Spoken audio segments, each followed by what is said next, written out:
It's time for Dodger Baseball. Live from Dodger Stadium, KCAL 9 presents the Dodgers as they take on the Florida Marlins.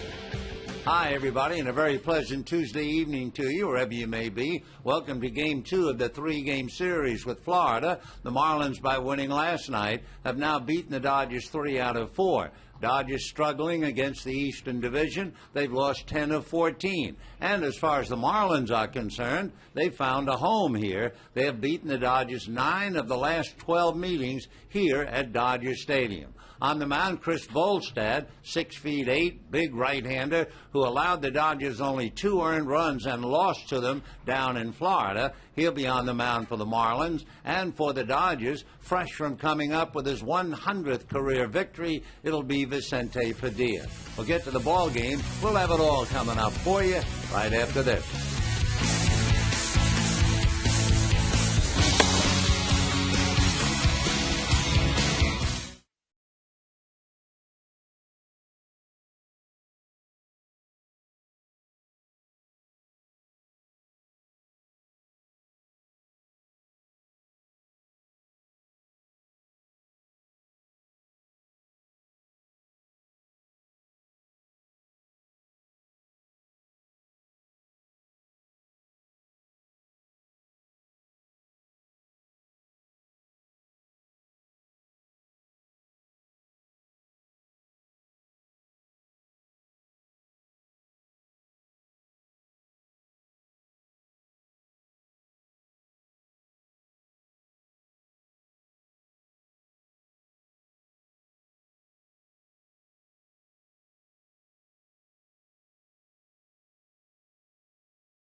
Welcome to Dodger Stadium on a gorgeous evening as the Dodgers and the Florida Marlins prepare to meet for Game 2 of the 3-game series.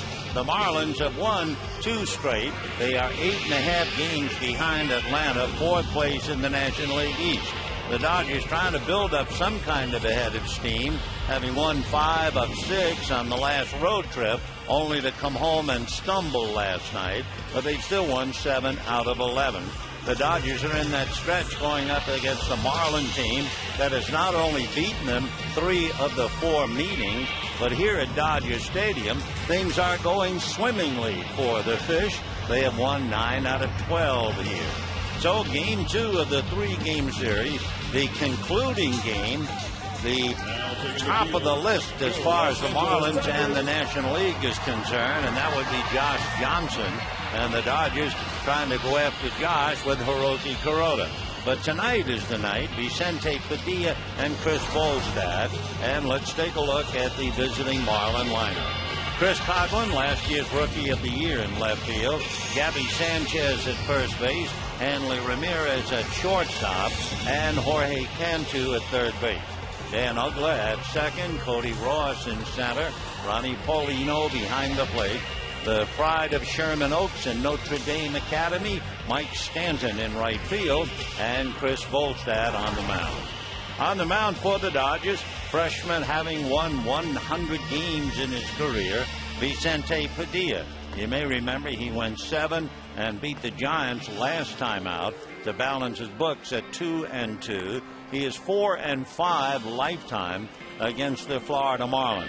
We can also tell you that the Padres rallied from down 5-2, tied up the game, only to give up a walk-off home run in the bottom of the 9th inning to Ryan Zimmerman, his second home run of the night, and it was hit against Luke Gregerson. So the Nationals beat the Padres 6-5. The Padres rallied for 3 in the 8th to tie, and Clayton Richard and Livan Hernandez had been the starters. So for the Dodgers, a chance to pick up a game. They are, for the moment, 4 back. And when this one is over, it'll either stay at 4 or go to 3. We'll take a look at the Dodgers with the leather. The outfield, Xavier Paul, Matt Kemp, and Andre Ethier. The infield, Blake Furcal, DeWitt, and Loney. And the battery of Padilla and Martin. So here come the Florida Marlins. It'll be last year's Rookie of the Year, Chris Coghlan, to lead it off. Coghlan, in last night's ball game, had 1 single in 5 at-bats. He came in here blazing hot since the end of May.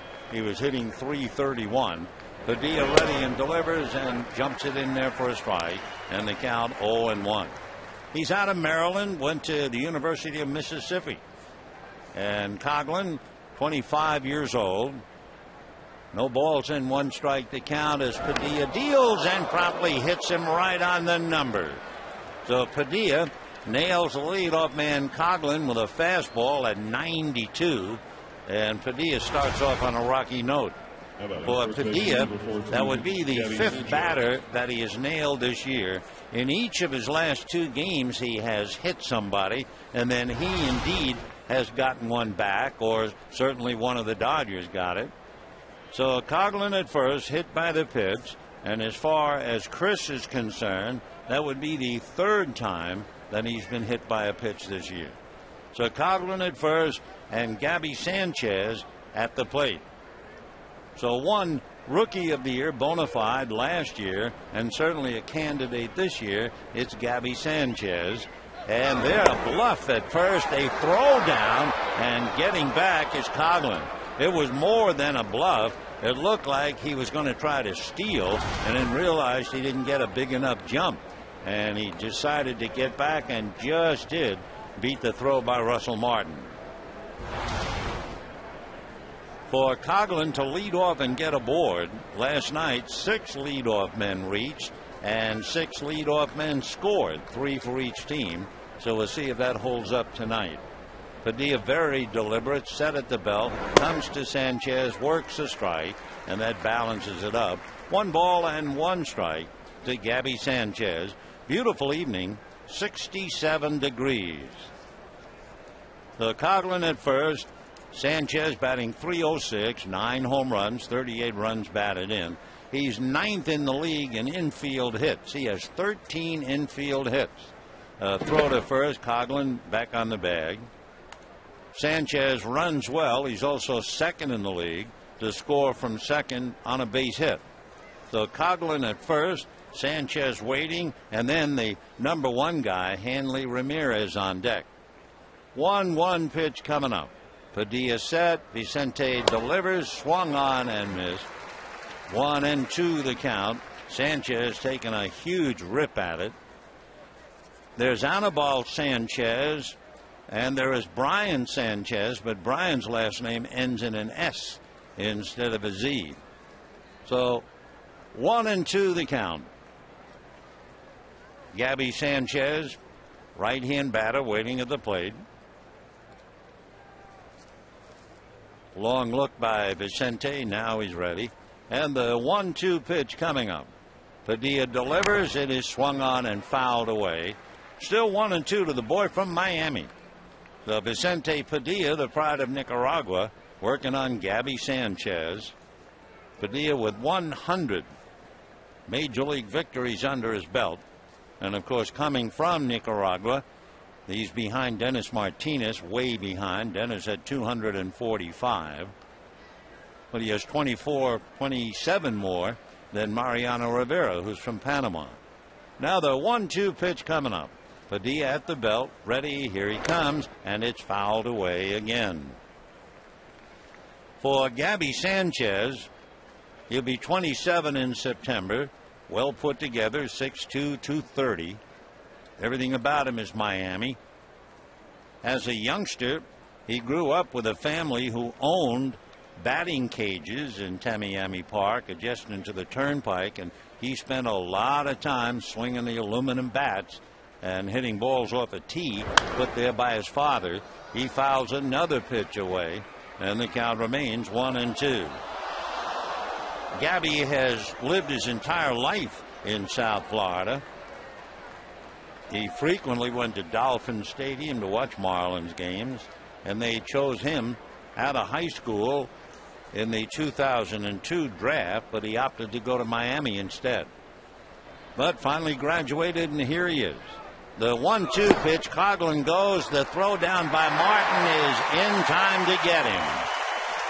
So Russell Martin nails Chris Coghlan trying to steal second, and it's a 2-2 count at the plate. For Coghlan, that's only the 3rd time he has been caught. He has stolen 9 out of 12, but he was beaten on a perfect throw from Russell Martin.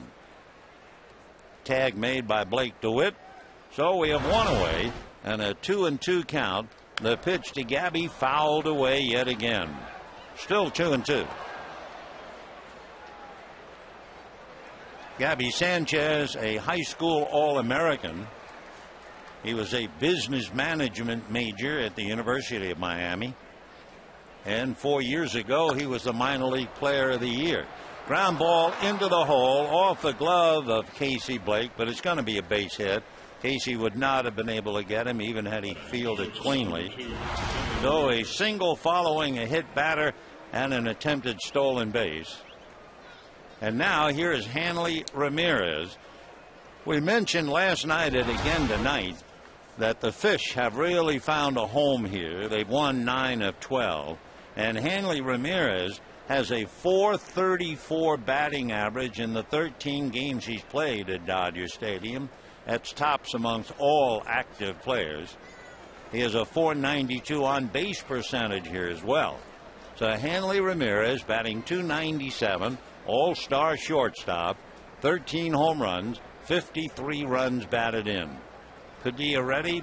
The right hand hitting Ramirez waits, and the first pitch to him swung on and missed, and the count 0-1. It was way off the plate. Interesting, he lives up to his stat note. He's 8th in the league in swinging at the first pitch. Strikes a lot, call third strikes.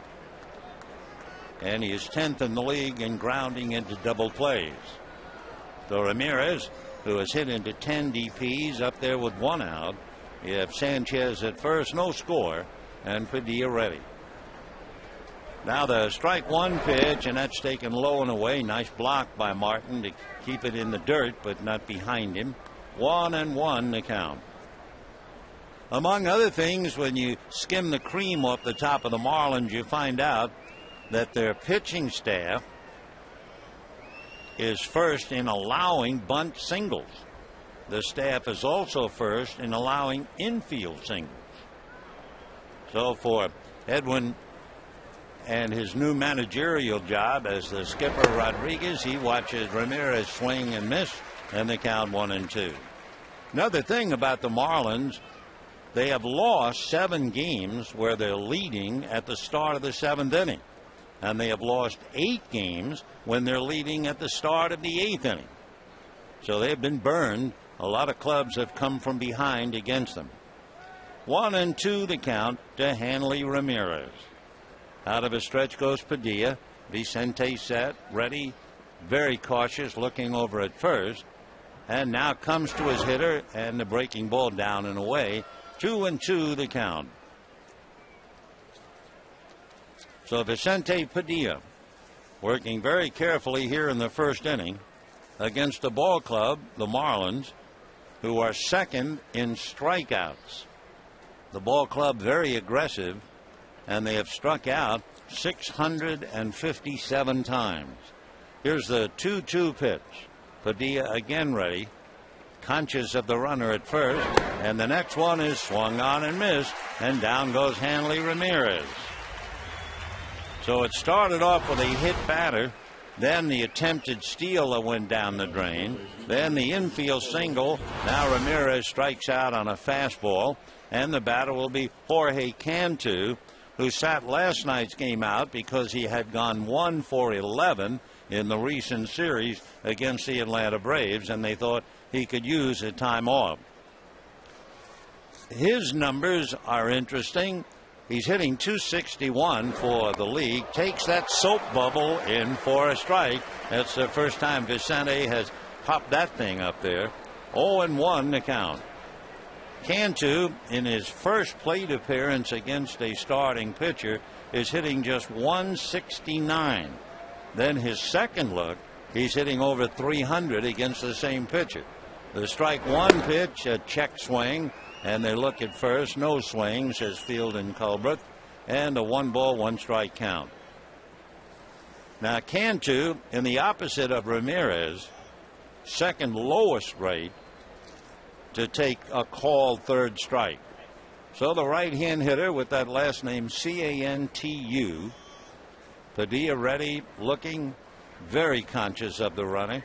Now comes back to his hitter, and there's a shot back at third, fielded by Blake. He has the long throw. He bounces it, and Loney stays with it. Casey wanted to go to second, but there was no play there, so he bounced it to Loney. No runs, a hit, a man left at the end of half an inning. Marlins nothing, Dodgers coming up.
pitches, gets out of the first inning, leaving one.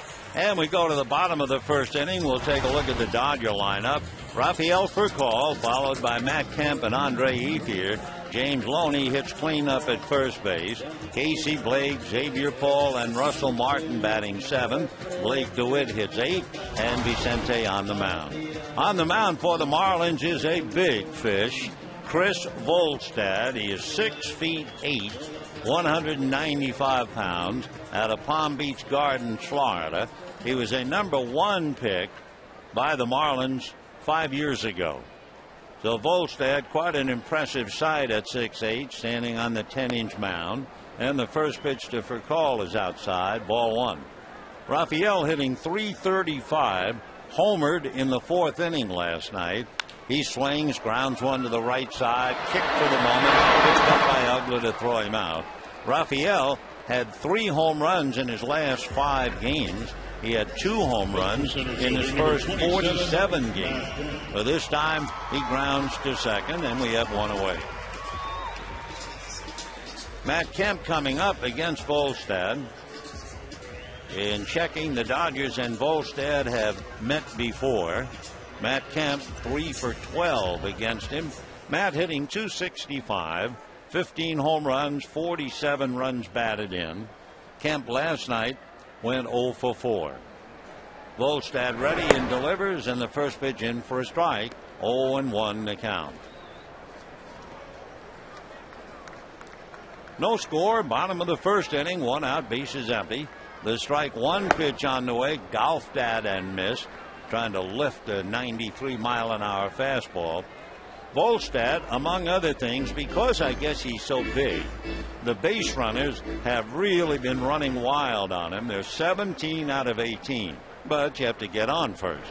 And the pitch to Kemp down and away. He is also the kind of a hitter, and it's good for him that he missed 0-2 because he's second in the league. He's allowed 9 hits on no ball, 2 strike counts.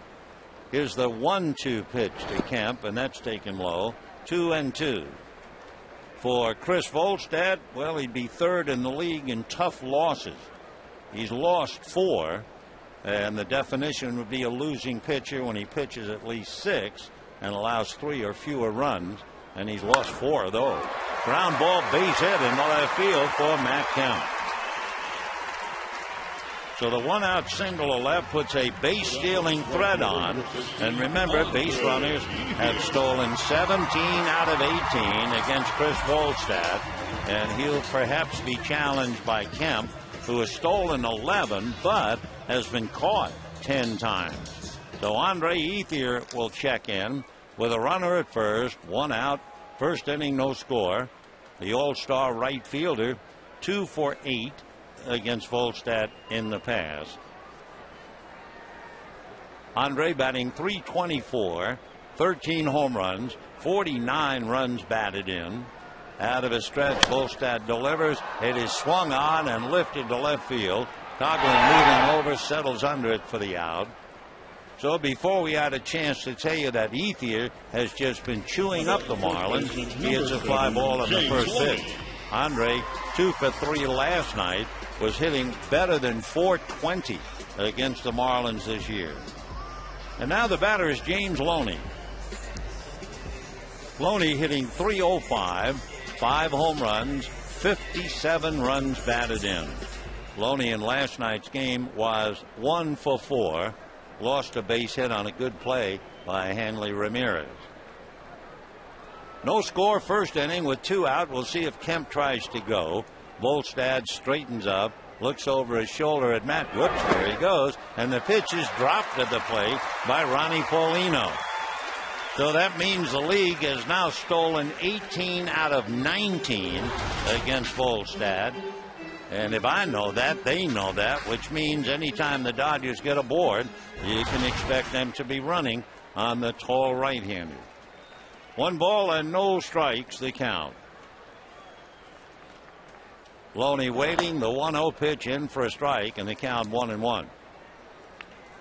Chris Volstad spells his name Volstad, different than the Volstead Act, which is Volstad. If you remember that in your history books, Loney takes ball 2. The Volstead Act reinforced the prohibition of alcohol in the United States, named after the chairman of the House Judiciary Committee, Andrew Volstead, not to be confused. 2-1 the count. Kemp at second with 2 out, no score. Loney swings, doesn't get it, and the count 2-2. Game 2 of the 3-game series, and following tomorrow night, the Chicago Cubs will be here.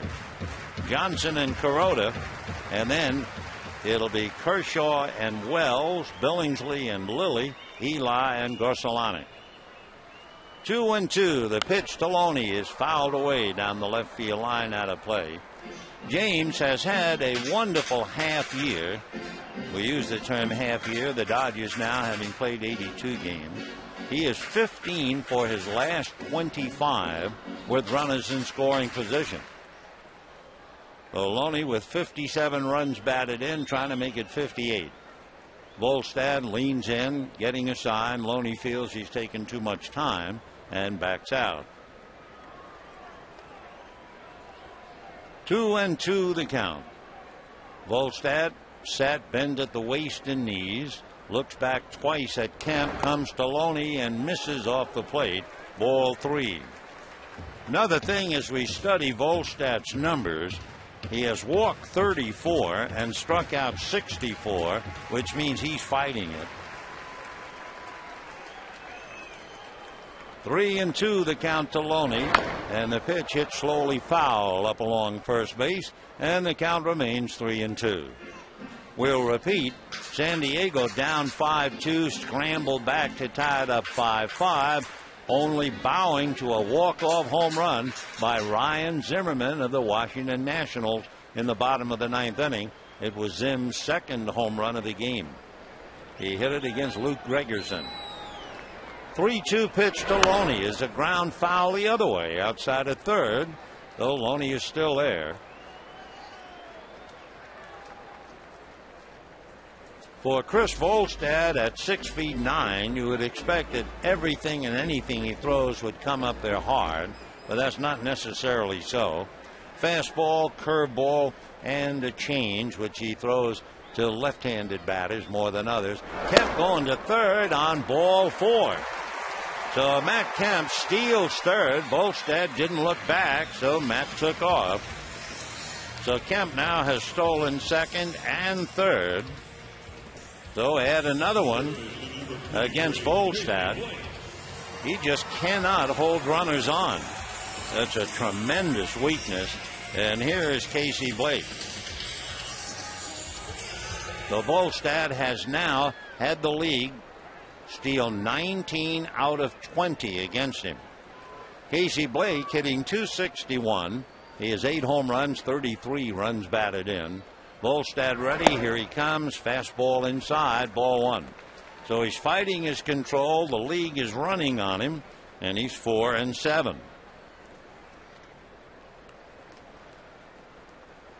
Blake out of the box for the moment. Now back in again. 1 ball and no strikes.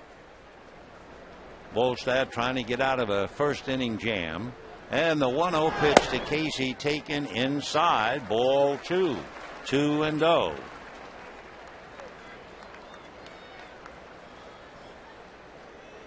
When Volstad was a 9-year-old, he met Hall of Famer Jim Palmer, famous for pitching with Baltimore.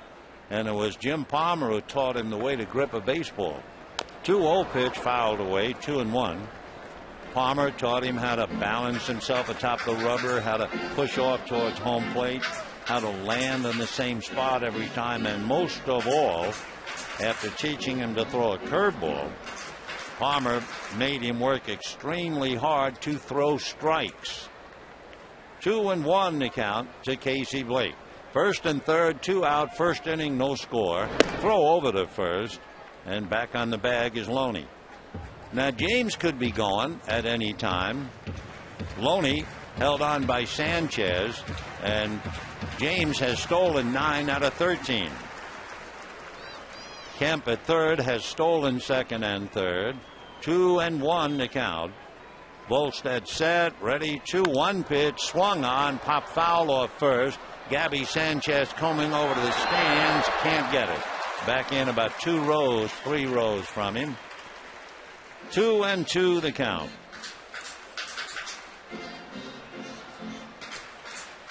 So back to first base goes James Loney. Back to third goes Kemp. We're in the bottom of the first inning. No score. Dodgers and Marlins.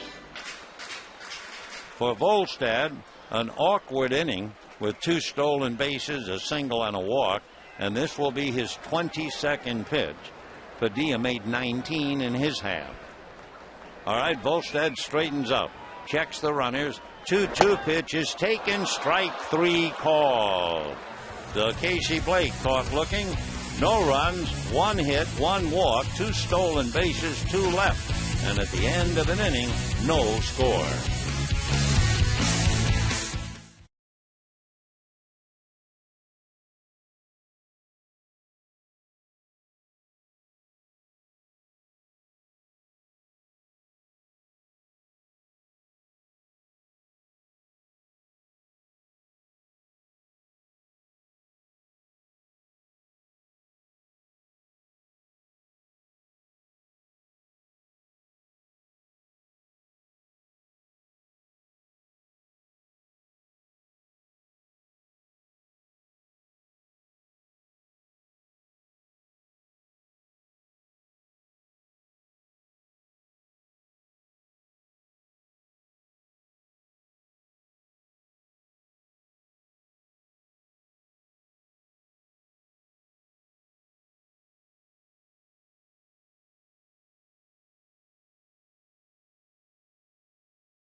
Followed by Cody Ross and the catcher Ronnie Paulino.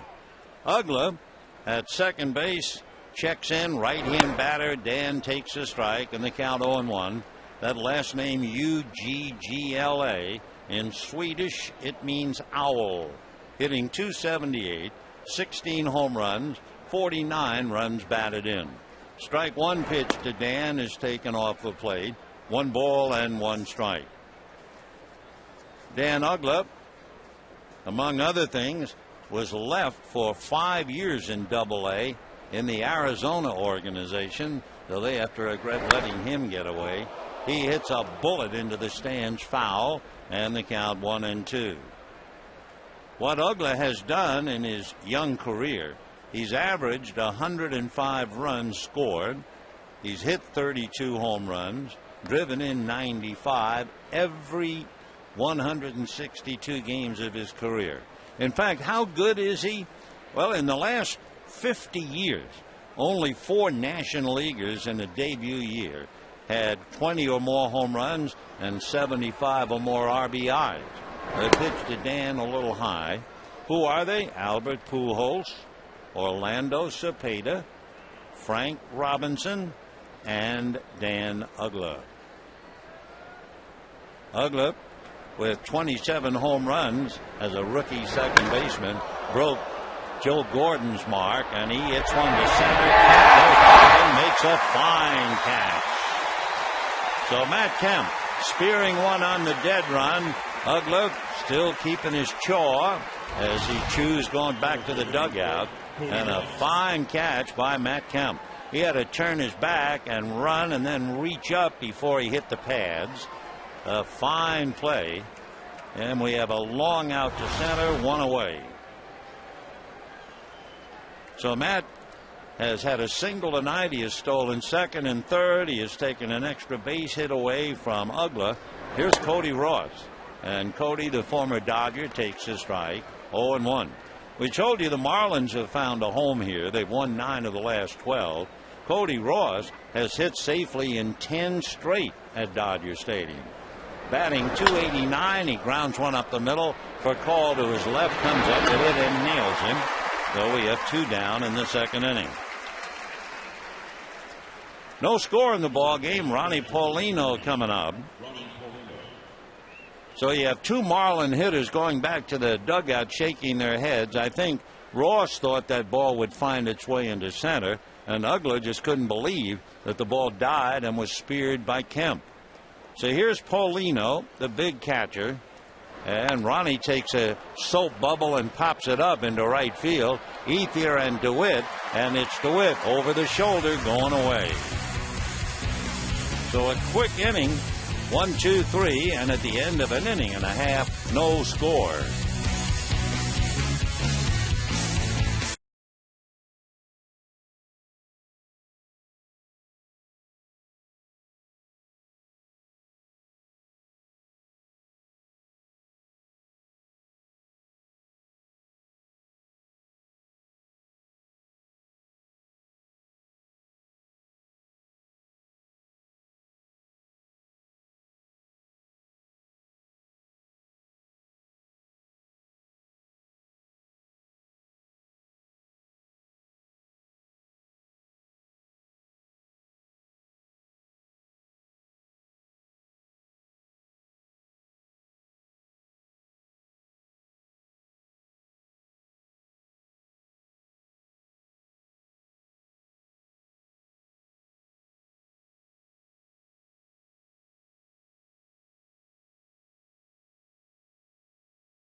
Is brought to you by the new King Kong 360 3D attraction at Universal Studios Hollywood. Bottom of the second inning, no score in the ball game. The Dodgers and Marlins, game 2 of the 3-game series. Tomorrow night, Hiroki Kuroda goes up against the best that the Marlins have, a big all-star right-hander by the name of Josh Johnson, who's an 8-game winner coming up to the all-star break. The Dodgers now will have Xavier Paul, Russell Martin, and Blake DeWitt against Chris Volstad, who struggled but got out of the first inning. And his fastball a strike, 0-1 to Xavier Paul. Left-hand hitter batting .273 with 8 runs batted in. With the Dodgers earlier, went down with Manny out. They've called him back, and he beats one foul behind the plate. 0-2 the count. Manny is here working out, takes BP every day, stretches with the team. Will not be able to play until the Dodgers go out on the road and open up following the All-Star break on the 15th against the Cardinals. Pitch in the dirt, ball 1. Question of will they send Manny out at all? Joe Torre said before the ball game that hopefully we'll have a plan to place Manny, maybe Albuquerque, because of the pitching at that high level. 1-2 the count to Xavier Paul, who swings and doesn't get it, and down he goes. One away. Strikeout number 2 for Volstad. You know, Saturday at 1:10 you can take photos of your favorite Dodger on the field before the game. On-field photo day presented by Staples. It'll start at 11:10 a.m. followed by the Dodgers and Cubs. For tickets, Same story. Visit Dodgers.com or call 866-DODGERS. You get the picture? Russell Martin hitting .245 at the plate. Volstad's fastball is inside. Ball one. Big Chris hits 92 on the gun regularly. Martin is 2 for 12 with a home run against Volstad. The 1-0 pitch fouled upstairs off to the right. Another fastball. 1-1 to count to Russell Martin. Martin, behind the plate last night, had a base hit to drive in a run and went 1 for 4. Blake DeWitt on deck. Volstad's next pitch is low. 2-1 to count.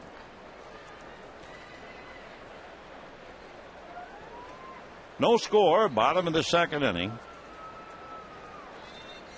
Now the 2-1 pitch missing the outside corner, and ball 3-1.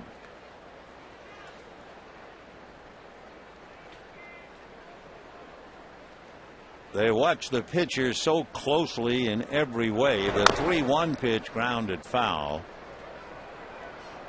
And they say, among other things, the batter is usually ahead of the count 25% against Volstad. More than the pitcher is ahead, which means he's pitching an uphill fight almost every hitter. 3-2 the count to Russell Martin. Volstad ready, turns, and here he comes, and it is fouled at the plate. Another fastball at 94. So he's throwing progressively harder. He threw 92, then he hit 93, now 94. When he was in college, they put a nickname on him. They call him the Osprey because of that wingspan when he extends his arms, and he extends them to walk Russell Martin on the 3-2 pitch. So he has walked 2, he has struck out 2, and Blake DeWitt coming up. DeWitt was 1 for 5 against him when they met in Florida. Blake hitting a solid .272 with a home run and 29 runs batted in. And Blake looks down to Boa before settling in. So Blake, the left-hand hitter, waiting. Volstad out of a stretch, a look over at first, and the right-hander works his hitter off the plate. Ball 1, 1-0. So Volstad, in many ways, has been his own worst enemy, and it has produced a record of 4-7.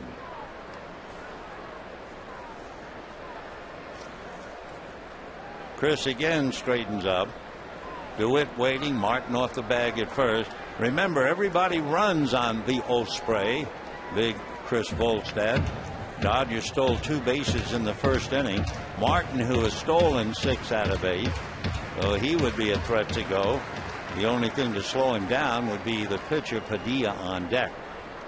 So 1 ball and no strikes. Out of a stretch is Volstad, a bluff by Martin, and the pitch low. 2-0 the count. No score, bottom of the second inning on a beautiful summer's evening.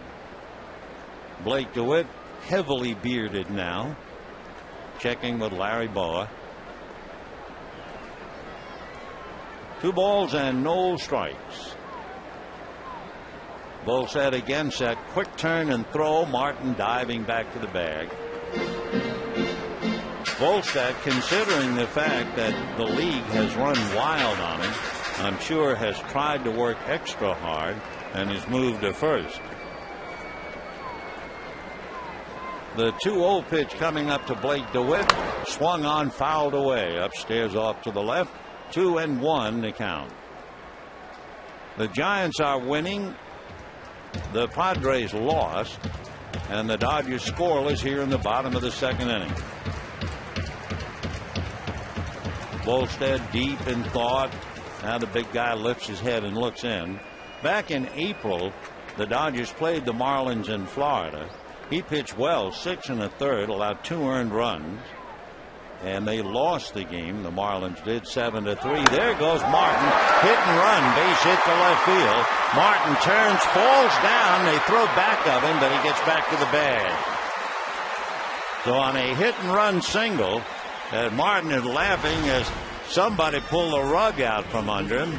He was going into second base on a clean base hit, turned, and his feet just went out from under him, and the throw back was not in time to get him, although Hanley Ramirez was right there.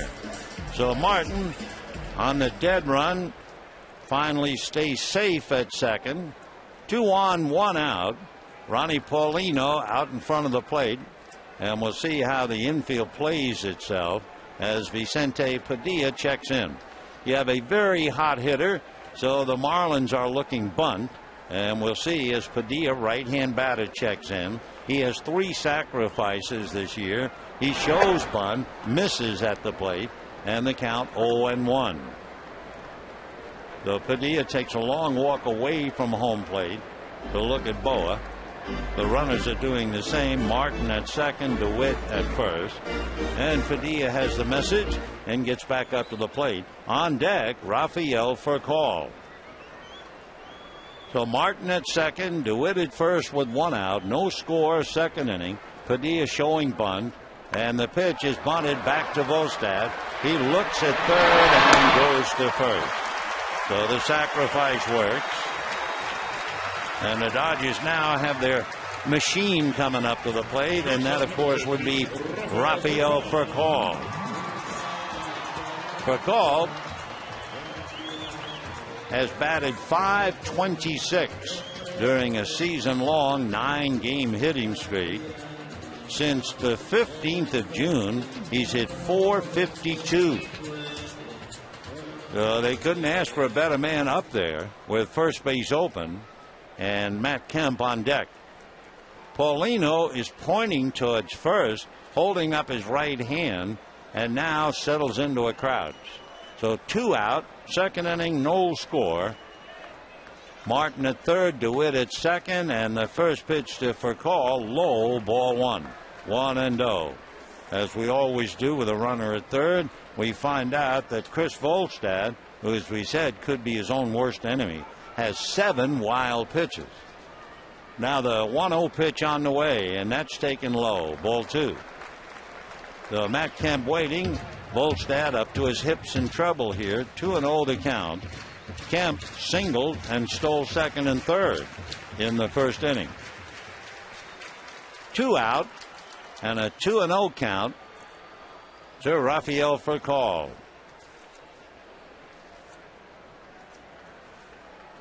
Volstad straightens up. The 2-0 pitch. Rafael, a shot up the middle. Base hit. Here comes Martin to score. Here comes DeWitt to score. And the Dodgers are on the board to lead 2-0. Rafael Furcal does it again.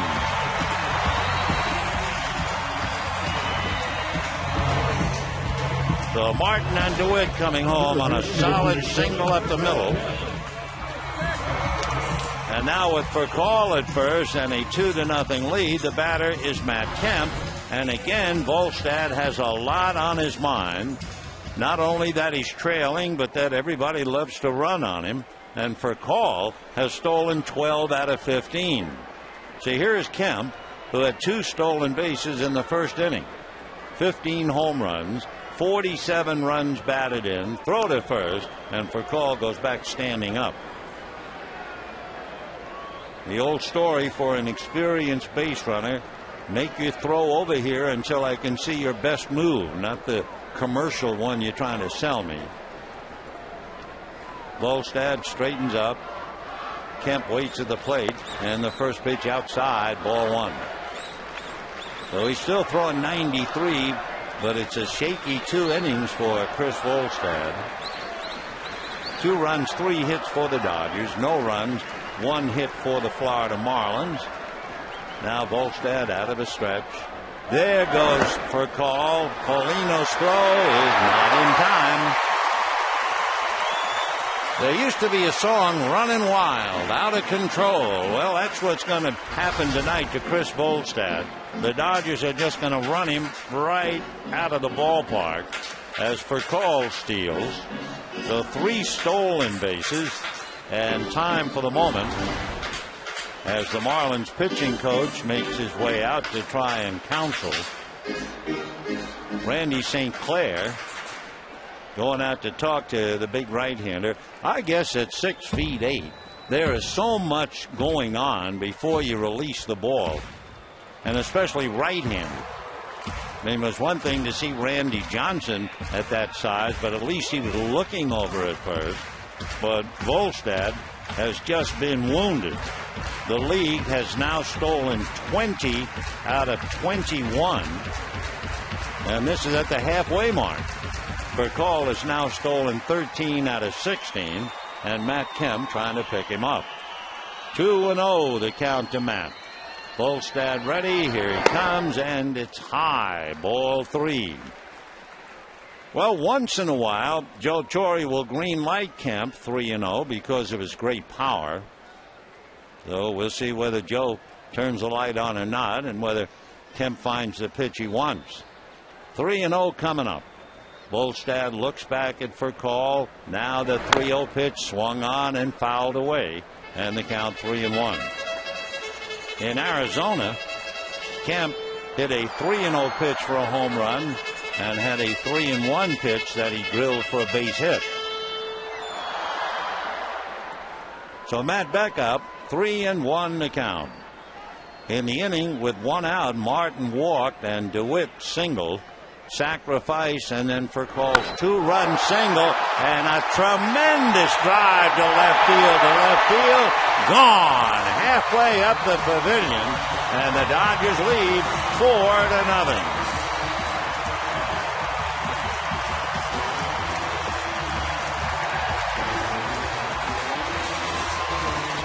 Boy, to get the green light 3-1 and crush it, that's exactly what Kemp did.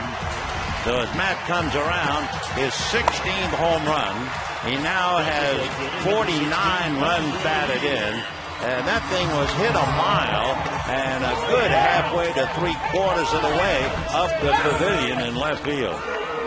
So the Dodgers let out a roar here, 4-0 in the second inning, and now Andre Ethier. And he takes a pitch low that gets away from Paulino. 1 ball and no strikes. So Matt has really come alive after sitting down for a couple of days. He had home runs consecutive days, July 3rd and 4th. And for Volstad, he has been stung. The pitch to Ethier in for a strike.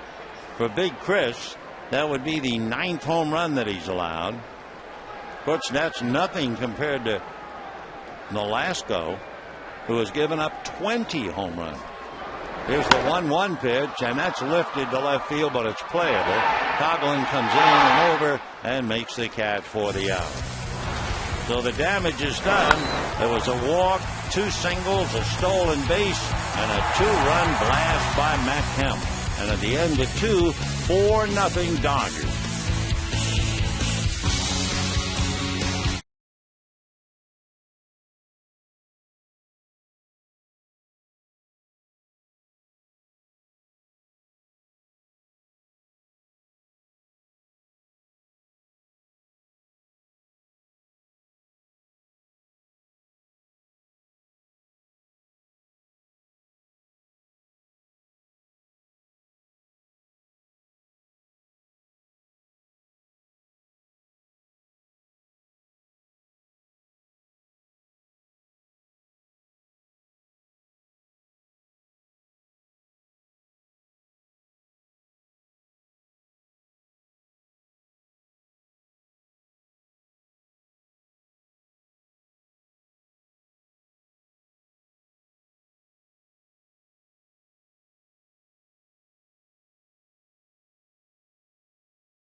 Stanton up there taking a strike, and they count 0-1.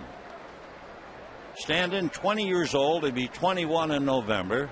Born in Panorama City, lives over in Sherman Oaks, went to Notre Dame Academy, and the strike one pitch is off the plate. 1 ball and 1 strike. For Stanton, he started off 7 for 19 in his first week, hitting .368, but he has really hit the skid since, and he's batting .209. The 1-1 pitch on the way. Mike pulls it foul into the stand, right down the Dodger dugout, and just did miss a lot of people, among others Ronnie Belliard, Manny Ramiro. That could have wiped out quite a few. So Stanton really turned on that pitch, shakes up the Dodger dugout. 1-2 the count to Mike. He's a big boy, 6'5", 230. 1-2 the count. That's been his problem, the 2 strikes. He's had 2 strikes on 72% of all of his appearances as he fouls another pitch away. So as a rookie, they're going right after him. They figure that the National League average is to have 2 strikes 49% of the time. And as we said, with him right now, it's 72%. Here's the 1-2 pitch from Padilla, and it is swung on and missed, and down goes young Mike. They are extremely high on him, but they also know he's only 20, and he's up here very, very early. So Stanton strikes out, 1 away, and the batter now will be Chris Volstad, the pitcher, who gives you that lovely strike zone at 6'8". Giants, we told you were leading, and they polished off the Brewers as Volstad takes ball 1. Giants beat the Brewers 6-1. Madison Bumgarner pitched 8 innings, a 3-hit shutout at Milwaukee for his first major league win. It was scoreless, and the Giants scored 5 in the 6th inning against ex-Dodger Randy Wolf. 4 of the 5 were unearned. Craig Counsell made a big error. Giants were not going to give them back. And the Cardinals are leading the Rockies 6-2 in the 6th inning. And we told you that Washington defeated the Padres 6-5. 2-0 the count to Chris Volstad. Vicente Padilla delivers, finds the mark for a strike, and the count 2-1. 4-0 Dodgers, top of the 3rd. Now the 2-1 pitch coming up to Volstad, swung on, foul back, and the count 2-2. Big Chris has 3 hits. He has a run batted in, and he has struck out 7 times at 39 plate appearances. The 2-2 pitch coming up. Volstad looks at strike 3 call. So Padilla picks up his 2nd strikeout in the inning. And before Coughlin, a reminder, don't forget Friday at 7:10, Dodgers and Cubs, and the first 20,000 fans take home a limited edition Young Giants poster featuring the Dodger pitching staff, presented by MSI Computer. For tickets, visit Dodgers.com, call 866-DODGERS. Young Guns.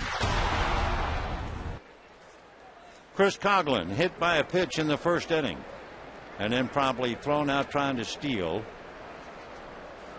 Padilla into his windup. Vicente changes and drops it in there. That soap bubble is really something to see. It's in the 50s. That one was 54 miles an hour. On TV, it looks like it's throwing harder than that. But boy, over here, it just floats. Strike 1 is another one, and it's head up along first base. Loney will take it to the bag. I'm forever blowing bubbles. And Padilla winds up a 1-2-3 inning. And at the end of 2.5 innings, 4-0 Dodgers.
Long, 39 pitches for 3 innings. A soap bubble nailing Coghlan, who was thoroughly frustrated. He couldn't resist swinging at it. Rolled out meekly to Loney and then stopped to talk to first base coach Tariq Brock. Shook his head and took his position in left field. So Coghlan, sadder but a little wiser. And the batter now will be James Loney, and he takes a strike. I would think a left-hand hitter, not so much right, but a left-hand hitter on that soap bubble one of these days is going to drag it with him to first base. Loney, meanwhile, looks at a strike, so he's in a hole 0-2. James batting .305 with 5 home runs, 57 runs batted in. Fastball drives him off the plate, up and in. Coghlan roughed up in the second inning. Martin walked with 1 out. DeWitt singled. Padilla sacrificed. Furcal singled home 2. And there is a strike to Loney, and down he goes. And then Kemp came up and hit a 3-1 pitch deep into the pavilion in left, and the Dodgers had 4. So 1 out here in the third, and the batter Casey Blake, who struck out in the first inning. Bolstad has struck out 3. Chris ready and deals, and Casey looks at a strike, and the count 0-1.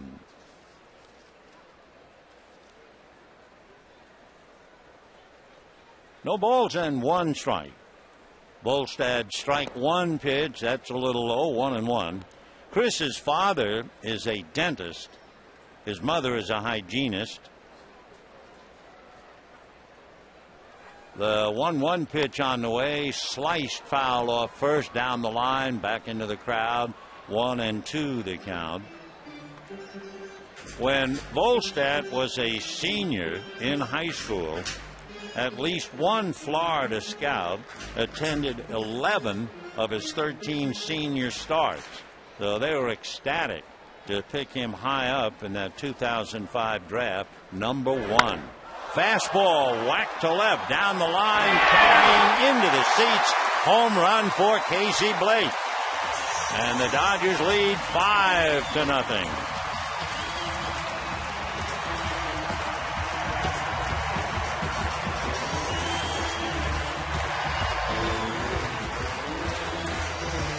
Five runs, 5 hits against Volstad. Blake hit a line drive to left, heading right for the seats. Got there maybe 3 rows back in, alongside of the Dodger bullpen. So you've seen 2 different kinds of home runs tonight. A towering blast by Matt Kemp and a line drive home run by Casey Blake. So Volstad, touched up for 2, has now given up 10 this year. And the pitch for a strike to Xavier Paul. 0-1. No action yet in the bullpen, but they're going to get somebody up soon. Strike 1 pitch, check swing, and it'll be a strike. 0-2. Alex Sanabia begins to loosen up down in the bullpen. The bullpen for the Marlins has certainly not provided much relief. Here's the strike 2 pitch, and Paul takes off the plate. For instance, the bullpen for the Marlins 16th in wins, 2nd in blown saves, 3rd in losses in relief. So the new manager, Edwin Rodriguez, replacing Ferdy Gonzalez, but the problem remains. 1-2 the count. If the horse won't run, it doesn't make any difference how good the jockey is. And the pitch to Xavier Paul is low. 2 balls and 2 strikes. 5-0 Dodgers, trying to take advantage of the fact the Padres lost, trying to cut the Padre lead to 3. 2-2 pitch on the way, swung on, pulled to the hole right side, plugged up nicely by Ugla to make the play. 2 down in the 3rd inning, and Russell Martin coming up. Dan Ugla taking a base hit away from Xavier Paul. They couldn't do much about Furcall's single up the middle. They couldn't do anything about Blake's home run, and they certainly couldn't do anything but watch Matt Kemp's blast. So 5-0 Dodgers. Vicente Padilla has allowed just 1 hit in 3 innings. The breaking ball off the plate, ball 1 to Russell Martin. The 1-0 pitch on the way, lifted to right field. Moving to his left is Stanton. Mike is there waiting and makes a 2-handed catch, and that's that. 1 run, 1 hit, 1 swing of the bat by Casey Blake, and the Dodgers lead the Marlins 5-0.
Fun to find out how you feel.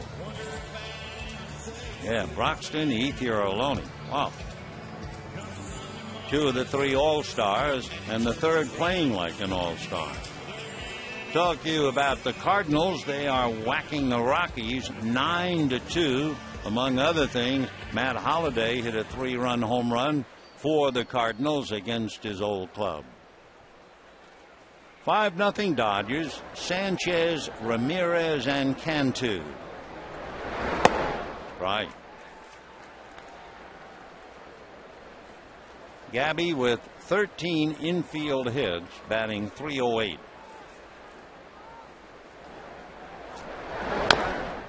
Foul ball. 0-2 the count. Marlins trying to have back-to-back Rookie of the Year awards. Chris Coughlin last year, and they feel that Gabby Sanchez has a very realistic shot at the award. Down he goes. So 1 away here in the 4th inning, and Manny Ramirez coming up. You could spend a while talking about Hanley Ramirez, especially when you think about Major League shortstops winning the batting title. He's one of only 9 to have won a batting title. The list is dominated by Honus Wagner, who won 7 batting titles. And some of the great names of the past, Ramirez has joined them. And he hits one off the end of the bat and dunks it into center for a 1-out single here in the 4th inning. Besides Honus Wagner, how about these names? Luke Appling, Lou Boudreau, Alex Rodriguez, Nomar Garcia-Parra, Michael Young, Dick Groat. Dick Groat beat out the Dodgers' Norm Larker by less than a percentage point. So Hanley, the all-star shortstop, who does exceptionally well with the bat, especially at Dodger Stadium. We mentioned he came in hitting .434 in this ballpark. Ball one to Jorge Cantu. Cantu batting .261. He's from Reynosa in Mexico. Was originally signed by the Devil Rays. Dropped out of high school to play baseball. And ball two. Cantu has a lot of power. 2 years ago, he had 29 home runs for the Marlins. He had as many as 28 for the Devil Rays.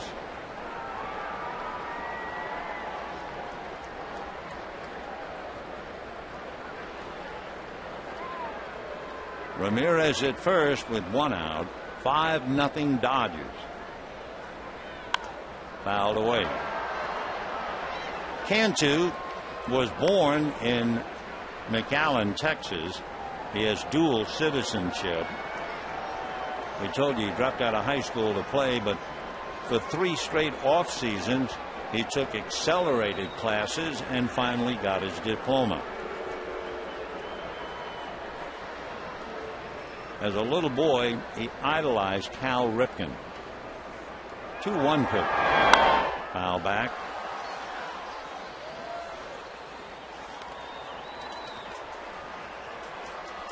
Cantu, in watching Ripken, used to tell his mom, "I want to play like number 8." Well, he made it to the big leagues. He wears number 3. His teammate Chris Coghlan wears number 8. When he signed with Tampa Bay, Jorge was just 16 years old.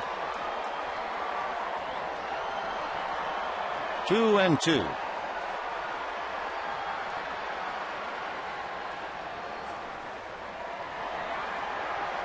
Vicente Padilla, 2 wins, 2 losses.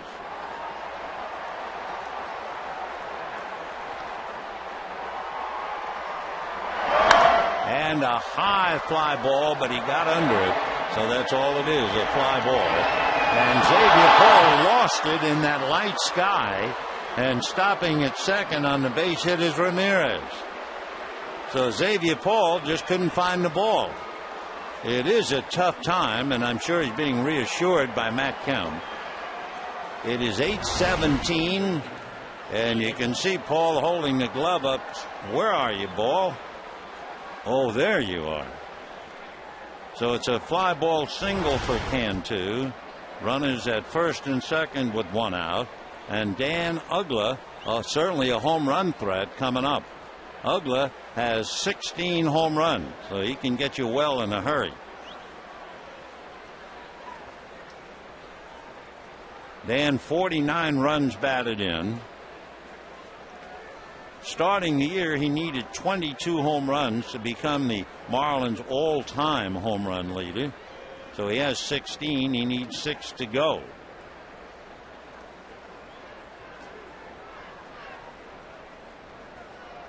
Two on, 1 out. 0-1 to Dan Uggla.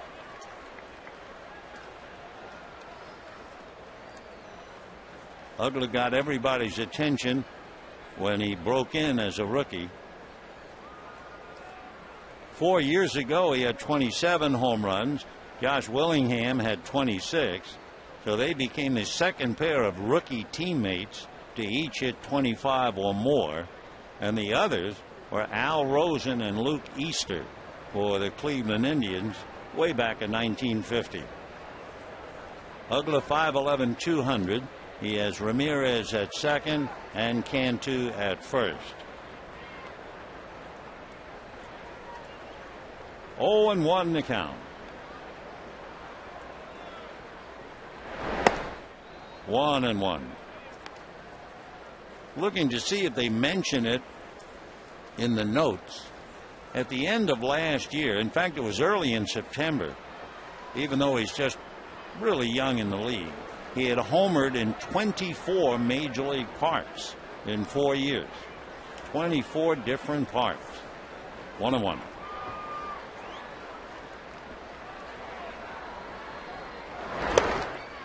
And ball 2, 2-1.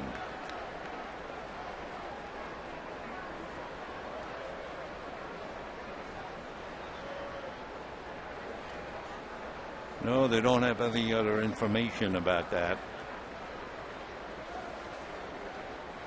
2 on, 1 out. 5-0 Dodgers. Top of the 4th. Uggla followed by Cody Ross.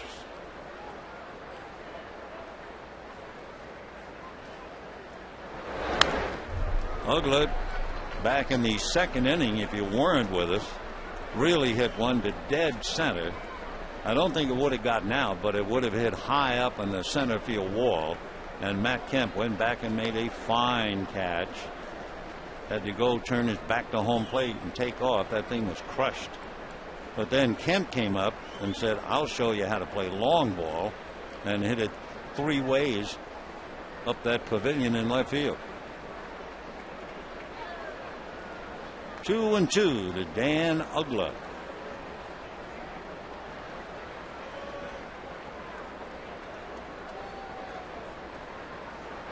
Padilla off the rubber. More than any other Dodger pitcher, Padilla, the veteran, when there's somebody on base, he takes forever. And it paid off. Coghlan tried to steal in the 1st inning, and they nailed him. 2-2.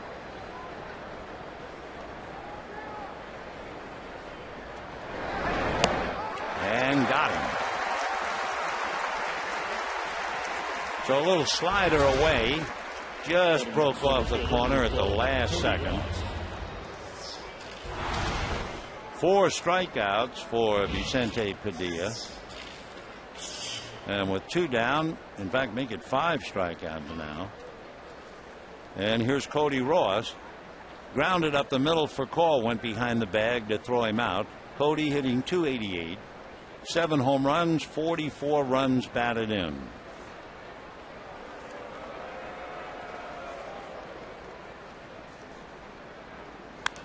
Fouled away. 0-1.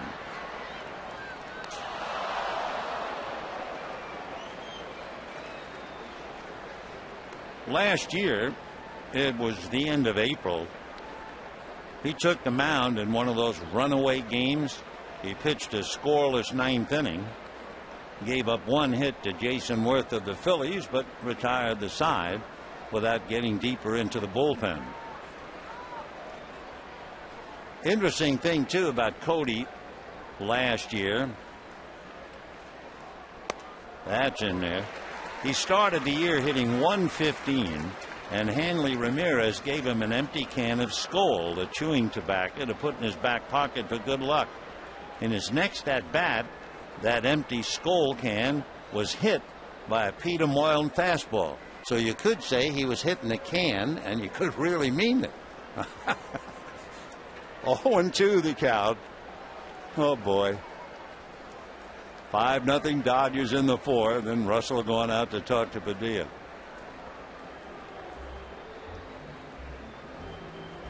And by the way, after being hit, the next at bat, he got a base hit to drive in a run, and that was that. He doesn't dip, as they say, but he just felt he was happy that the can was in the right place at the right time. Cody Ross, formerly a Dodger, very briefly in 05 and part of 06. No balls and 2 strikes.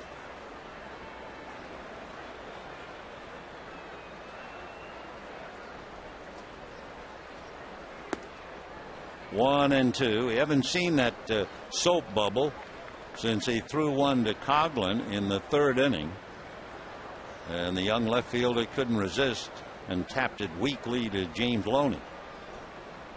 5 runs, 5 hits for the Dodgers, no runs, 3 hits for the Marlins. We're in the 4th inning. 1-2.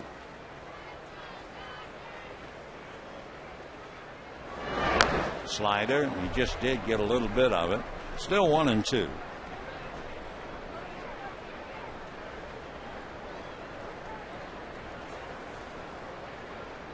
Marlins have been shut out 5 times this year. 2 at home.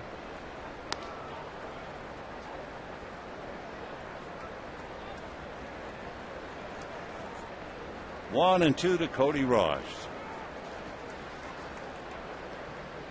Hanley Ramirez at second, Jorge Cantu at first, 2 down.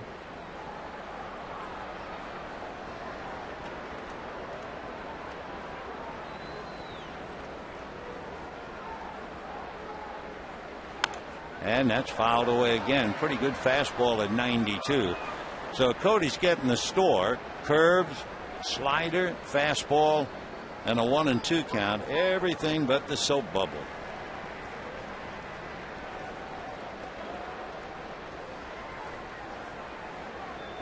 Vicente Padilla. He will be 33 in September from Chinandega in Nicaragua. Makes his home in Nagua. 6'2", 220.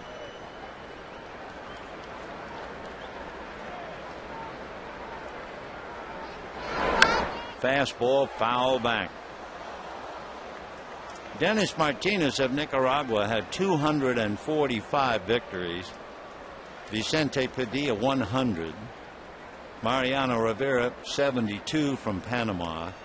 Juan Berenguer 67 from Panama, and Ramiro Mendoza from Panama had 59.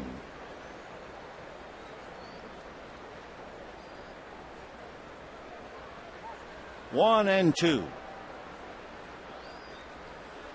off the rubber.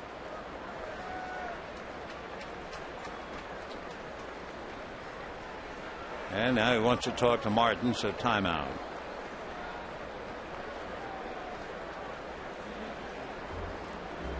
For Padilla, he's not only the second native of Nicaragua to win 100, he's also the second pitcher born in one of the 7 countries of Central America. That's Belize, Costa Rica, El Salvador, Guatemala, Honduras, Nicaragua, and Panama.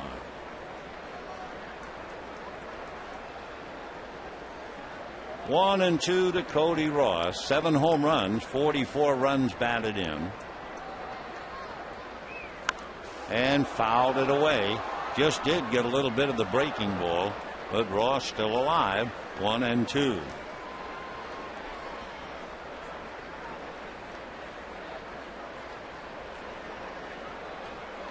Cody rolled one up the middle in the second inning. Ramirez before that had made out.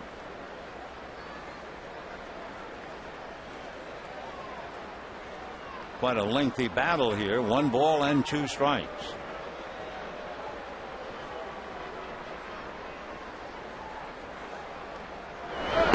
Off the plate, 2 and 2. So far, it's an 8-pitch at bat. It just seems so much longer because Padilla, with 2 men on, has really stretched the idea of being deliberate. He has Ramirez at second, Cantu at first, 2 down, leading 5-0.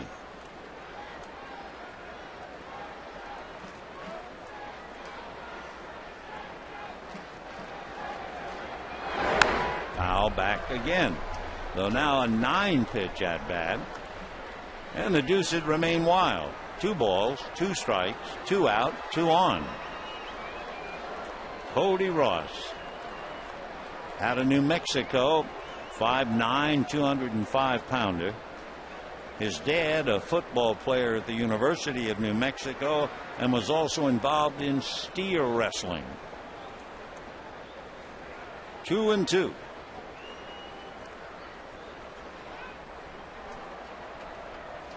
Fastball.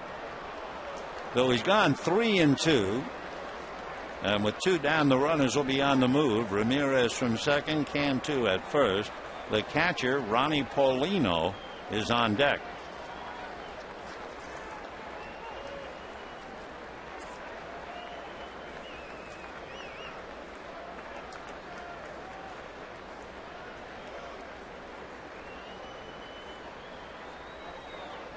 Three and 2. There they go, and it's fouled away again. Now 11-pitch at bat. Cody Ross and Vicente Padilla.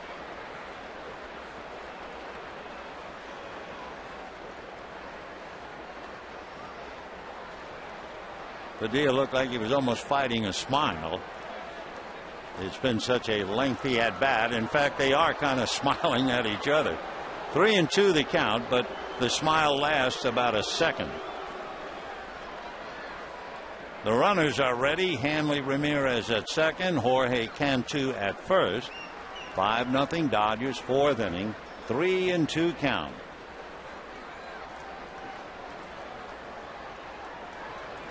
There they go.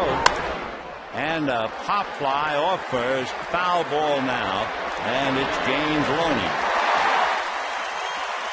That at bat lasted 8.5 minutes. No runs, 2 hits, 2 left. Padilla all smiles, and the Dodgers lead 5-0.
$6 burgers made with 100% Black Angus beef. And by Time Warner Cable. Get TV, internet, and home phone delivered over an advanced fiber optic network from Time Warner Cable. Call 888-TW-CABLE.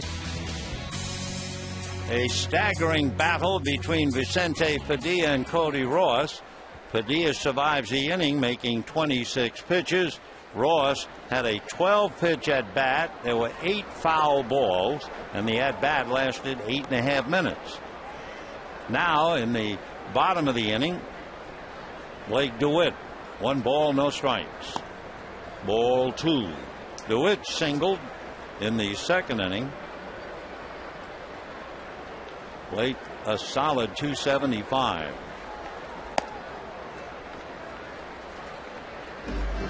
Three and 0. Chris Volstad has allowed 5 runs, 5 hits, 2 home runs, and 3 stolen bases, and now a walk.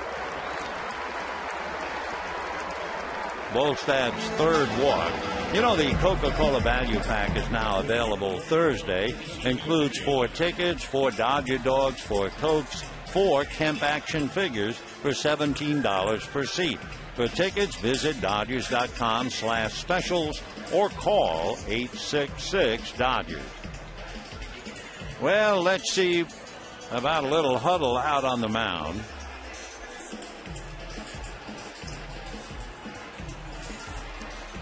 Edwin Rodriguez, the skipper, gone out. And that's going to be all for Volstad. He was pitching a very shaky game anyway. Barely got out of the first inning. Gave up 4 in the second, 1 in the third, and when he walks the leadoff man, he's gone. We'll be back.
Sanabria, and Sanabria had his contract selected right at the end of June. Started the year at Double-A Jacksonville. Alex deals a bunt attempt missed by Padilla. 0-1 the count. Sanabria was born in San Diego and lives in Chula Vista. 6'2", about just 165. 0-1. Padilla misses the bunt. 0-2. Sanabria certainly hasn't played a lot as Padilla checks with Larry Boa. Sanabria in the rookie league in 06 and then just moved along quickly. Jamestown, Greensboro, Jupiter, and here.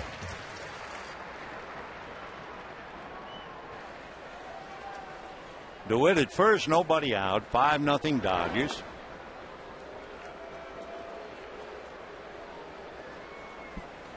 Dodgers a chance to pick one up tonight. San Diego lost. Ryan Zimmerman hit 2 home runs, the second one in the bottom of the 9th to win it. 0-2. The bunt is foul, so he is struck out. So down goes Padilla, and that'll bring up Rafael Furcal. Shortstop number 15, Rafael Furcal. Furcal grounded out leading off the ball game, but then came up with runners at second and third, 2 out in the second inning, and promptly singled sharply up the middle to drive in 2. Then, for good measure, he stole second base, and Matt Kemp followed by hitting one in the pavilion, his 16th home run of the year. Dodgers scored 4 in the second inning, added another on Blake's home run, and they lead 5-0. That's ball 1.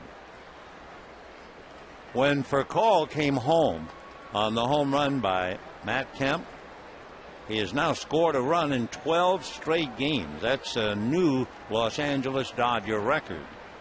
One more than Davey Lopes and Sean Green, and the most by a Dodger since Gil Hodges. I mean, Gil Hodges, you're talking about 1953 in June.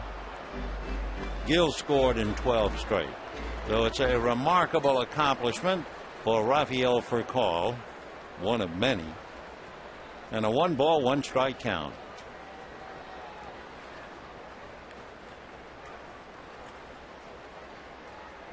There goes the runner. The pitch is low. The throw is wide. And hanging on for dear life, DeWitt steals it. And there's going to be a little argument out there as Edwin Rodriguez going out to talk to second base umpire Marty Foster. They're taking a look. DeWitt starts his slide and with his left hand just does hold on. Plus Rodriguez thought the tag was before the hand, but it wasn't. It was a good call by Marty Foster, the second base umpire. Hanley Ramirez thought he might have had him, but camera showed the umpire was right. So DeWitt with a stolen base. 2-2 the count to Rafael Furcal. You know, we always like to talk about the umpires because they're far more than machines. There you can see the hand is not on the bag and the tag looks like it's got him. 2-2 the count. And a little foul out of play. We wanted to take a minute and salute the plate umpire, Ed Hickox, 5 years in the league. Among other things, Ed holds an instrument and commercial pilot license, and he has used it for great humanitarian efforts. 2-2. Strike 3 call, 2 down. What Ed Hickox has done, he made flights to help relieve those affected by the Haitian earthquake, helping transport victims to locations after military planes brought them to the U.S. A remarkable guy. Ed is also a sworn police officer in Florida in the off-season, working as a detective with the Daytona Beach Shores Police Department. Quite a man behind the plate, Ed Hickox. Okay, 2 down, and here's Matt Kemp.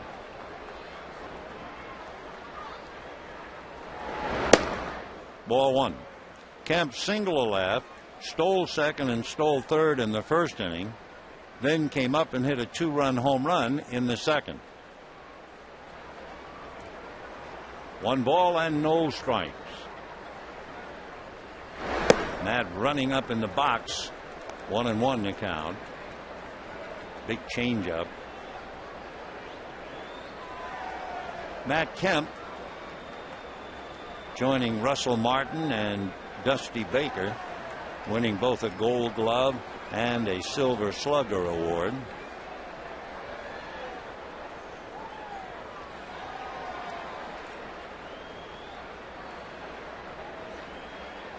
One ball and 1 strike. That's a strike. 1-2. Good off-speed pitch. Matt Kemp really perked up on the Dodgers' most recent road trip. He was 9 for 22. That's a .409 average. He had 3 home runs, 7 RBIs. And now he's starting to tear the cover off the ball here at home. 1-2 to Matt Kemp. Fouled away.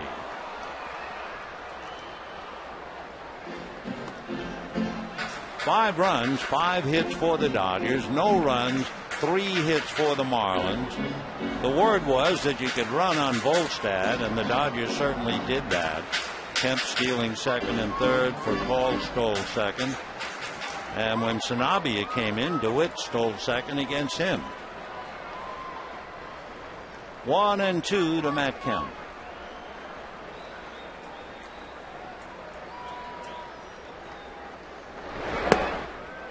Just off the plate with that slider. 2-2 the count. Alex Sanabia.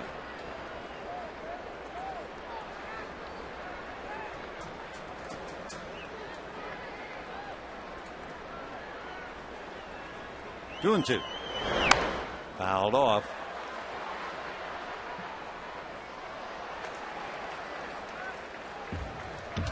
Sanabia last year was at single A. He was the Marlins minor league pitcher of the month in May. Earned Florida State All-Star honors. So he's coming in a hurry.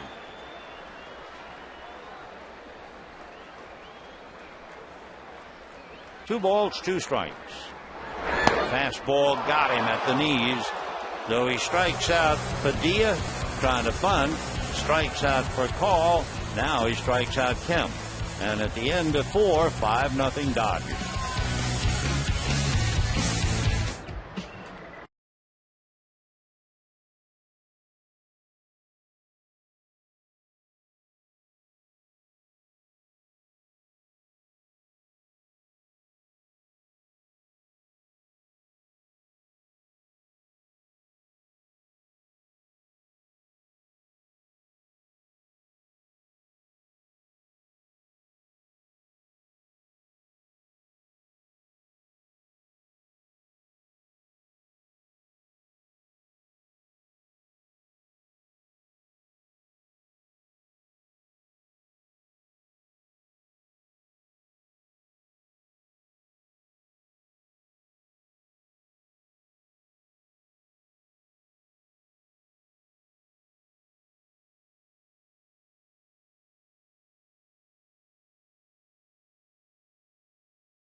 of, you say, Andre Ethier. 32% James Loney. 4% Jonathan Broxton. Text your answer 86212 on your cell, and we'll check it out during the evening. So Ethier in the lead, on his way to Anaheim for the All-Star game, but he still has a lot of work here with the Marlins, followed by the Cubs. Here's Ronnie Paulino, the big catcher. 0-1 the count. Paulino hitting .292, 3 home runs, 28 runs batted in, from Santo Domingo in the Dominican. Originally signed by the Pirates in '98. Little fly ball, slicing foul out of play. 0-2. Paulino first came up to the big leagues in '05, so he spent almost 7 years in the minors.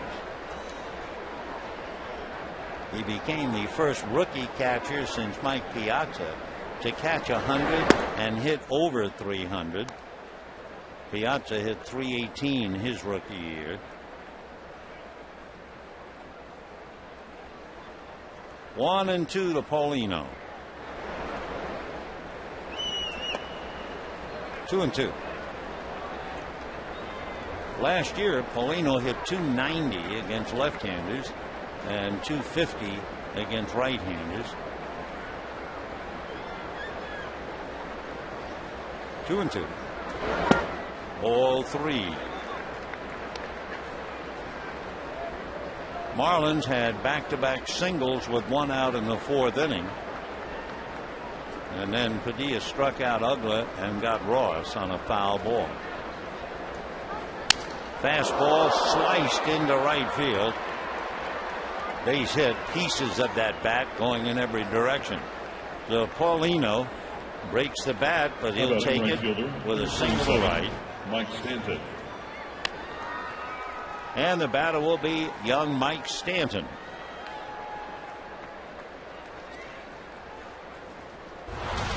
Mike Stanton, of course, growing up in the Valley, spent a lot of time coming to Dodger Stadium. And while playing for Notre Dame, they were 1 game shy of playing a championship game here. He has 2 home runs, 13 runs batted in. That's a strike.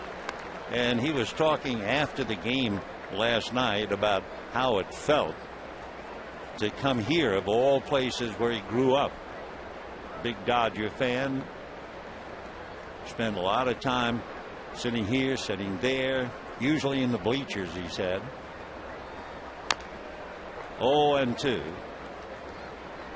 They're trying to slow him down. When you talk to veteran ball players, or when you talk to managers about veteran players, they say they can slow the game down. When you talk about young players, they're very fidgety, jumpy, everything is fast, too fast. And the key is somehow to slow it down. 0-2. Ball 1. Having gone to Notre Dame, he had committed to USC. He was committed and recruited by Southern Cal as a wide receiver and a defensive back, as well as playing baseball. UNLV wanted him on a football scholarship he could walk on baseball. Down he goes. So it is painful. It's one thing to get here. He started out hitting .368.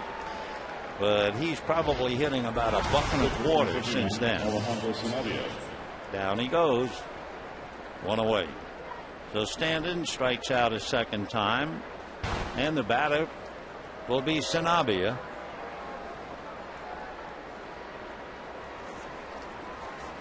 Alex, having just been called up and in relief, showing bunt. Got it down. Good for him. Diaz plays to first. So the rookie shows his teammates how to get the bunt down. Paulino's at second and Coughlin coming up. See, you're traveling this season, you can take the Dodgers with you. Subscribe to MLB.TV today.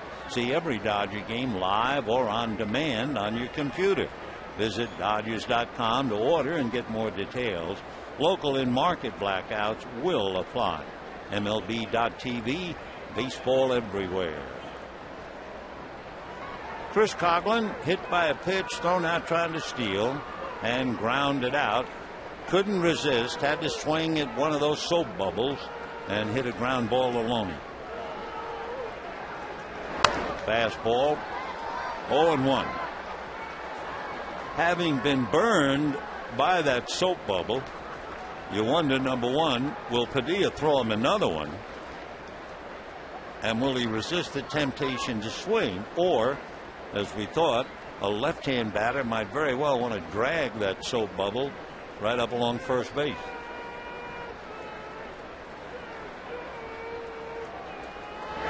Fastball, a throw through, 0-2 the count.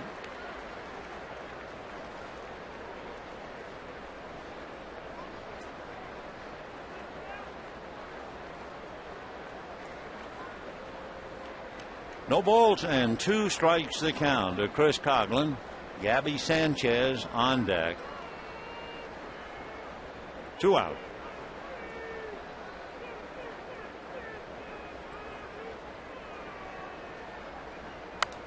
Fouled away. 0-2 to Chris Coghlan.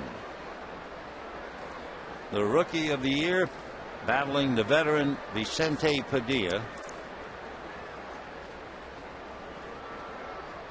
Padilla pitching professionally since 1999 and in the big leagues since 2001. 0-2.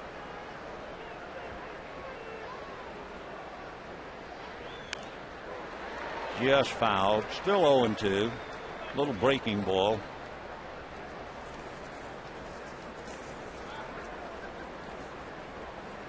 Chris Coghlan hitting .279.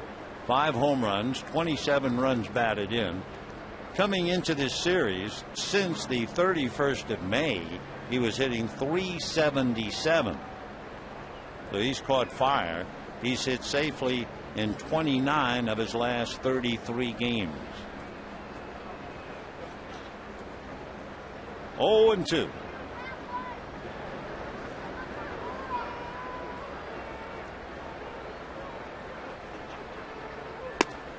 Just show him a fastball. 1-2. Padilla very deliberate anytime, but especially with a man on base, no matter the score. And he has a runner, Paulino, at second with 2 out. He'll be a tough man to score on a base hit. Big catcher. And he's not going to score now as Coghlan strikes out on a low slider. No runs, 1 hit, a man left. And at the end of 4 1/2, 5-0 Dodgers.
Gabby Sanchez, Hanley Ramirez, and Jorge Cantu. Dodgers going to the muscle tonight. It was Matt Kemp hitting his 16th in the second inning, way back up in the pavilion. And then if that wasn't enough, Casey Blake in our picture, clean shaven, but with the beard, hits it out in the third inning, right down into the third row of seats in left field. So the Dodgers lead 5-0. And now in the bottom of the fifth inning, Andre Ethier, James Loney, and Casey Blake. Vicente Padilla has made 82 pitches so far in his 5 innings. Casey Blake hitting third in the inning, and Andre Ethier with 2 fly balls to left field will start it off. Alex Sanabia in relief of Chris Volstad. And a high fly ball to deep right field. Back goes Stanton. Gone. Andre hits it out. 6-0 Dodgers.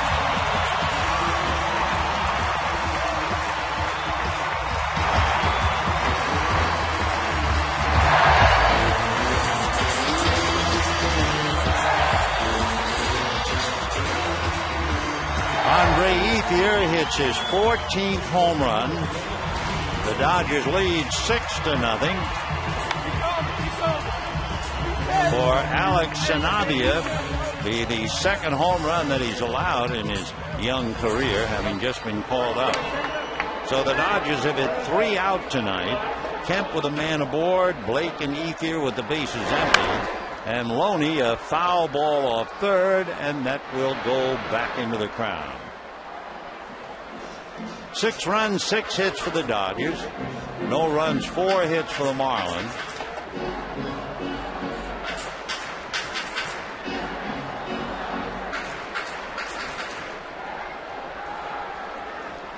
So 16 home runs for Kemp, 14 for Ethier, 9 for Blake. Loney hitting .304, 1-1.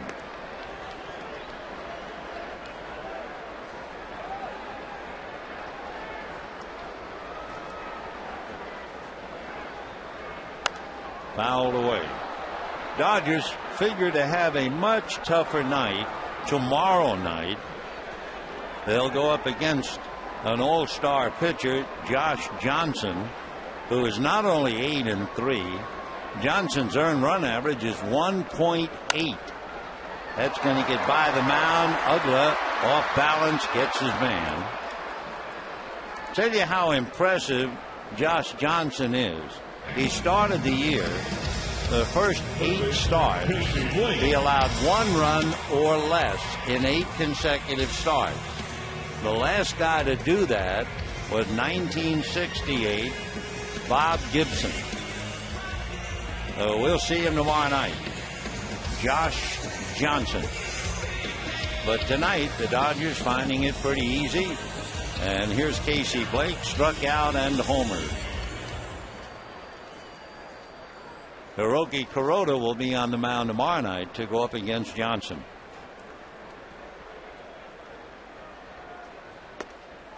Ball 1.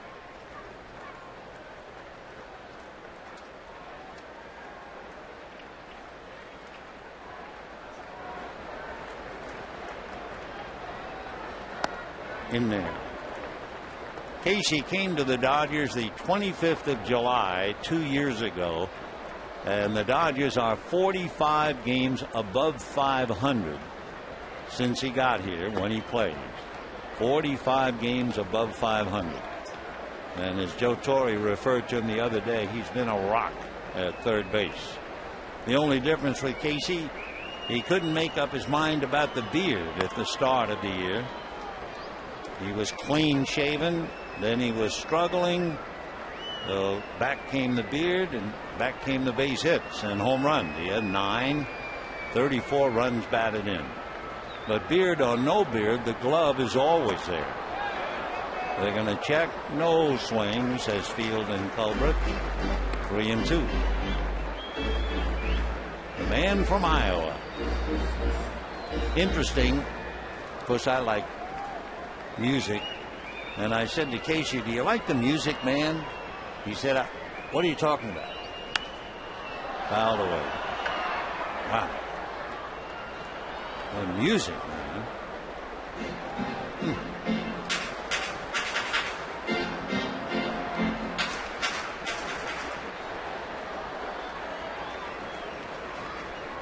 Three balls, two strikes. And he hits it to left, but at the other end of it is Chris Coghlan. 2 down.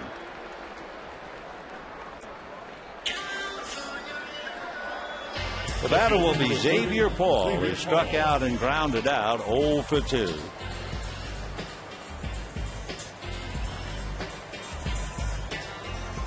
Xavier Paul, a little embarrassed, but it certainly will happen in the summertime early in a game. Cantu hit a high fly ball, I mean high, into left field, and Xavier Paul just lost it in that light sky.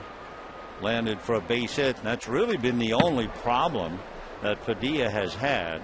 2 on with 1 out.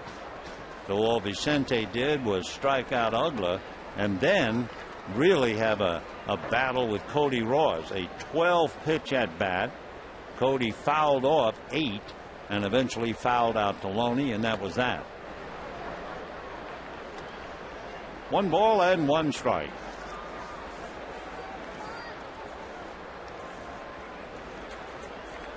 Marlins have struck out 7 times tonight. They're the number 2 team in the league in strikeouts. If you add the 7, they have now struck out 664 times. Second, of course, to Arizona. 1-2 the count. Had missed with the fastball. 2-2.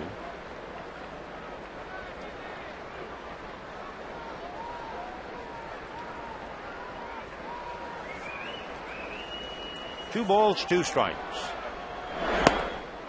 And so Sanabia gives up the home run to Ethier, then gets Loney, Blake, and Paul. And at the end of 5, as we watch Andre's ball go out, 6-0 Dodgers.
Four and 2/3 innings. He gave up 3 hits, struck out 4, and walked 8. He was not involved in the decision, and that was the beginning of Sandy Koufax. Now let's go back to this one. Number 14 is Gabby Sanchez.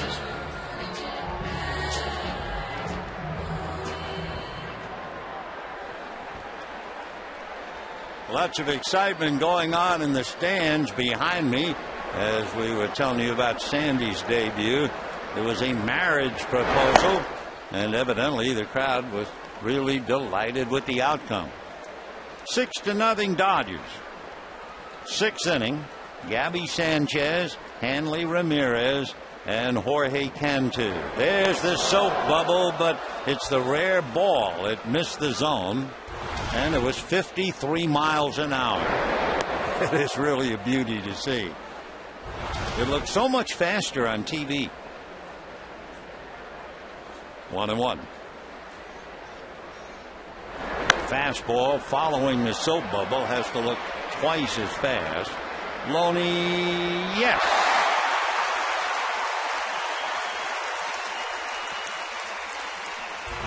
So one first baseman fouls out to another. James making a good play. One away. The batter will be Hanley Ramirez, who has struck out and singled 1 for 2. Loney does everything in a very quiet way. It's his normal demeanor anyway. But he makes it look so easy. He is such a fine fielding first baseman, and what a clutch hitter. Hanley Ramirez has struck out and singled, hits the soap bubble down to Furcal. 2 down. Well, I'm still waiting for somebody to try and bunt him. And here's Jorge Cantu. It probably looks like the basketball coming up to the plate. They just can't wait to take a swipe at it. Cantu grounded out, just hit under a ball that might have been a home run. He has 10. He had a towering fly ball that was lost by Xavier Paul and dropped for a base hit. Jorge from Reynoso in Mexico. 2-0 the count.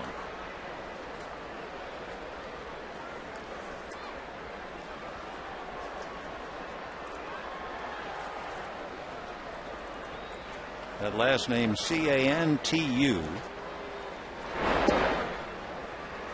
His father, Jorge Sr., has an 8,600-acre working cattle ranch in McAllen, Texas, just across the border from Reynosa, Mexico. So in the winter, in the off-season, Cantu can be found on the ranch riding his horse. The horse's name is Titanic. 3-0. A strike. Among other things, they say that Jorge has one of 30 pairs of handcrafted cowboy boots. And he's decided that some of his father's unused acreage could become a white-tailed deer reserve. So he's got a lot going on in his life. 3-1. 3-2. During the offseason, he worked out regularly in Houston, Texas, under a trainer, Dennis Fay. Working alongside of him, Adam Dunn and Kip Wells.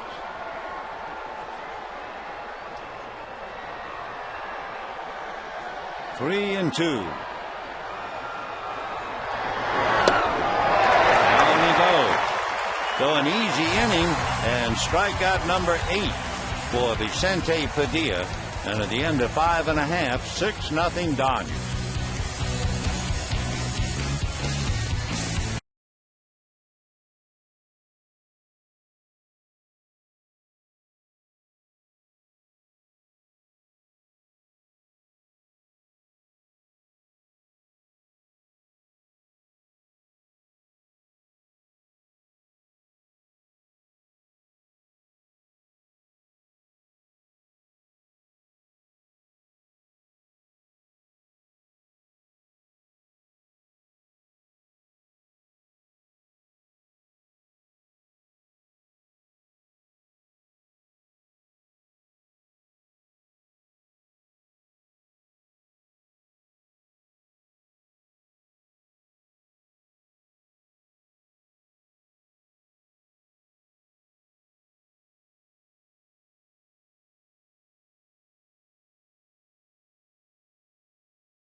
Let's build something together.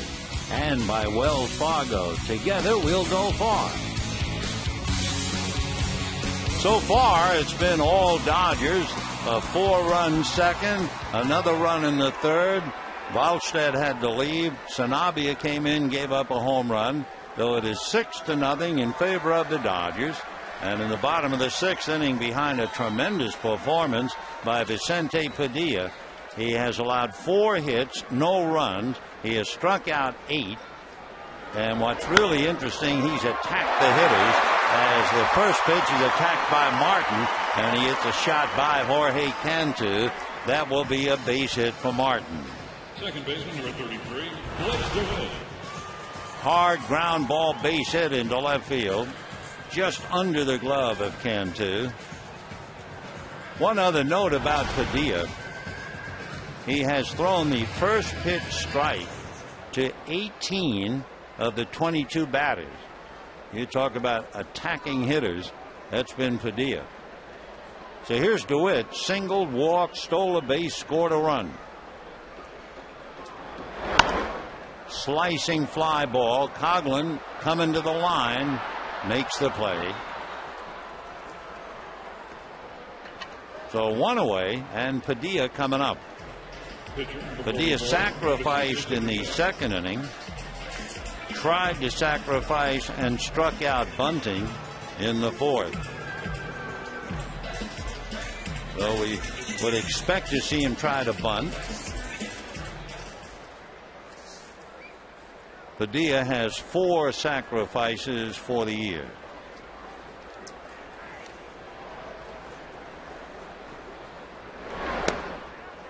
Fouled it.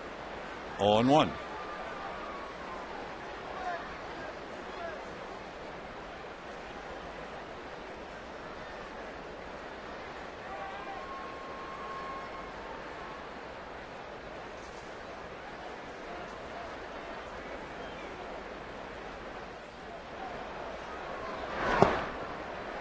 One ball and 1 strike.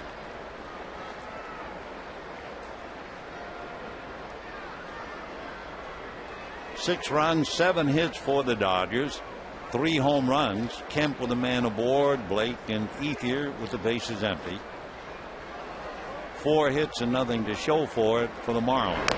The bunt is a good one. Paulino throws on a bounce late. Ramirez is upended by Martin, and everybody is safe.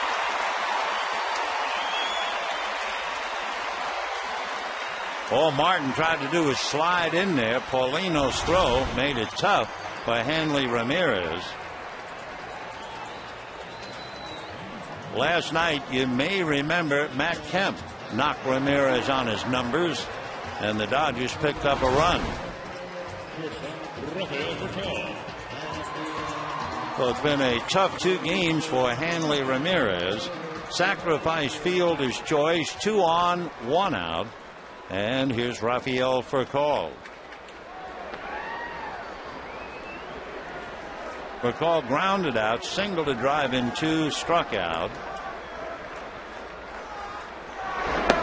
And ball 1.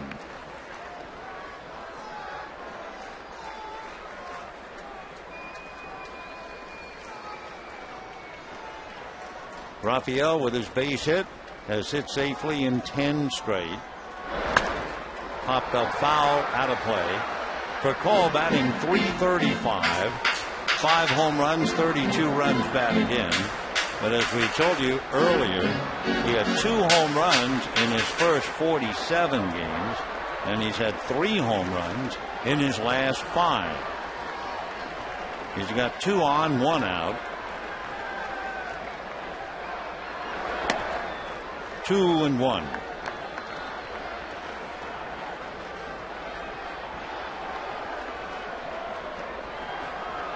Hiroki Kuroda tomorrow night against Josh Johnson. The All-Star with a record of 8-3. And that's going to be hit to center. Cody Ross has to backtrack to make the play. He started to come in and the ball was just starting to take off. Cody stayed with it. 2 down. Dodger center fielder Matt Kemp. So here's Matt Kemp, single to left in the first inning. Stole second and third against Chris Volstad. Did not score. In the second inning, hit a 3-1 pitch 3/4 of the way up the pavilion in left field with Furcal aboard. Then last time up, struck out.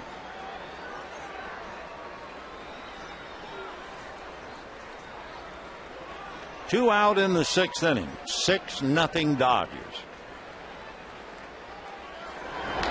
Fastball strike.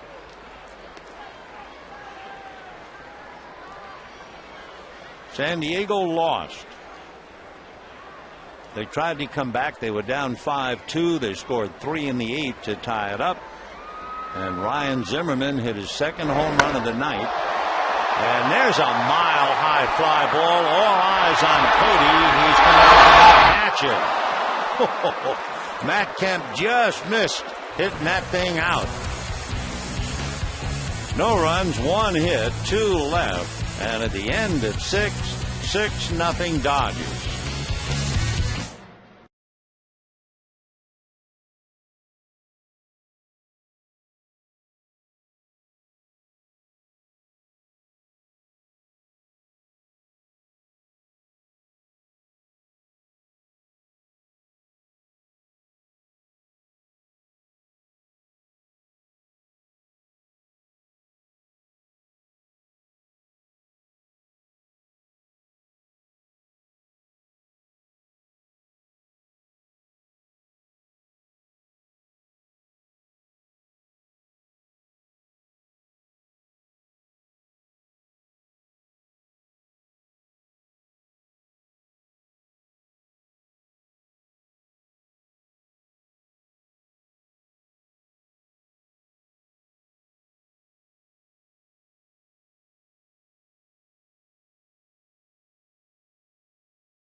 And yet another one to Coughlin.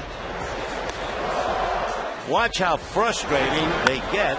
And Hanley tried to hold, then went after it, and just a little ground ball to short. So Vicente Padilla breezing along, 18 of 22 first pitch strikes. And that, of course, is a tremendous key. Now he'll face Ugla, Ross, and Paulino. 6 runs, 7 hits for the Dodgers. No runs, 4 hits for the Marlins. Padilla came in with a record of 2-2 and a 4-5 lifetime mark against the Marlins. Ball 1. 1 ball and no strikes. Dan, 16 home runs, displaced the great Joe Gordon of the Yankees with 137 home runs in the early going of his career. 1 ball and 1 strike.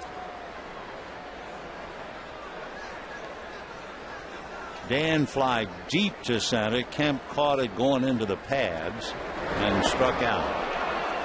That's a strike. 1-2.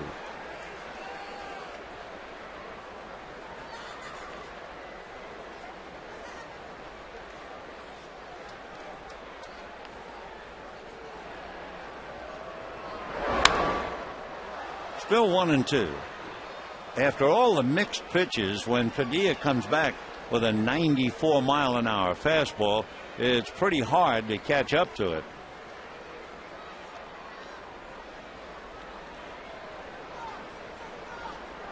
One and two.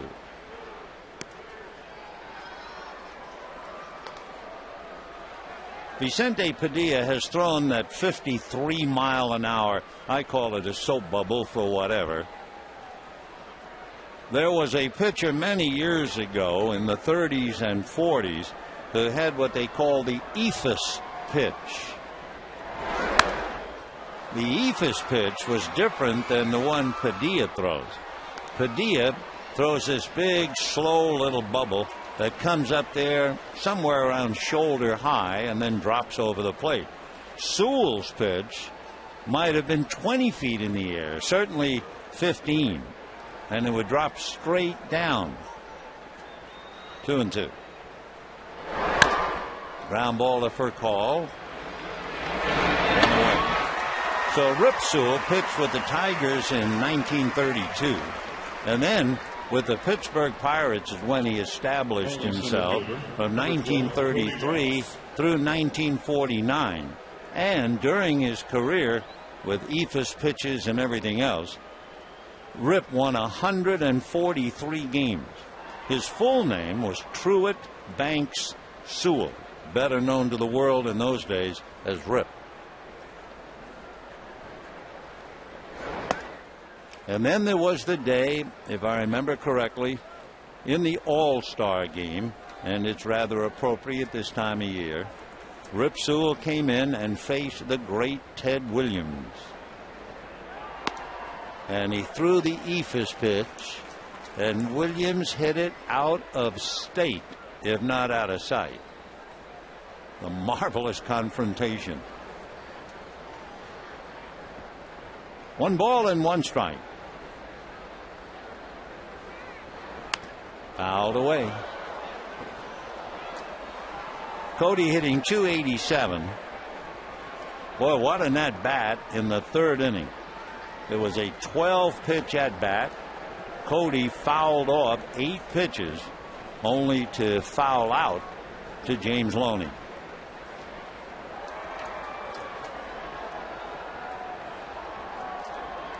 In the dirt, 2-2.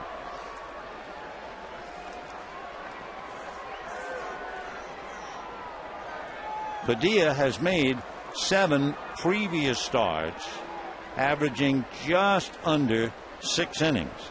So tonight, he's put away 6 1/3.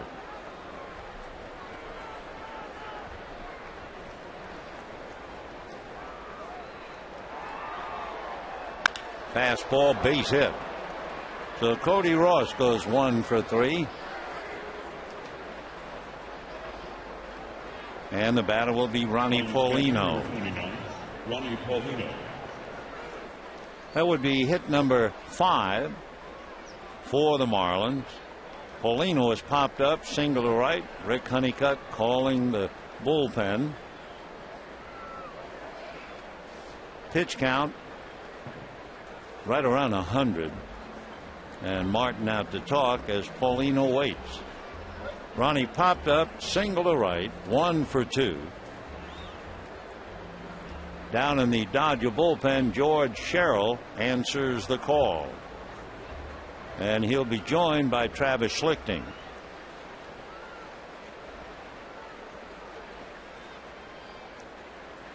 Paulino hitting .295.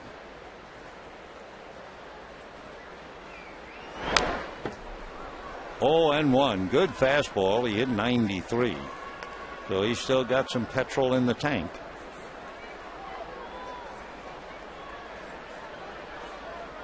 Padilla coming into the game, 39 strikeouts, 9 walks. Tonight, he has 8 strikeouts and no walks.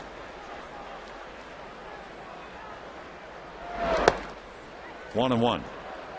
So he has 47 strikeouts, 9 walks. Better than 5-1.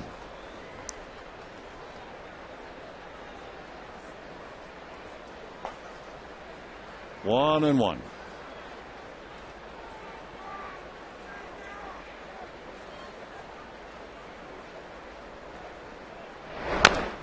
Little roller foul. 1-2 the count to Ronnie Paulino.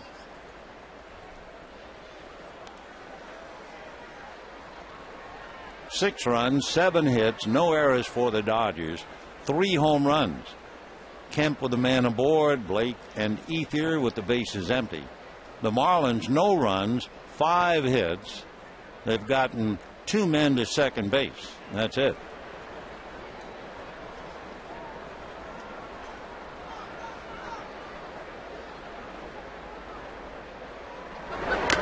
Foul tipped and held by Martin. So strikeout number 9 for Vicente Padilla. So he's really on a tear. And looking at his work during the year, he had an 8 strikeout game in Cincinnati. Dodgers lost that. His career high strikeouts in a game, 11, and he got 9 with 2 out in the 7th inning.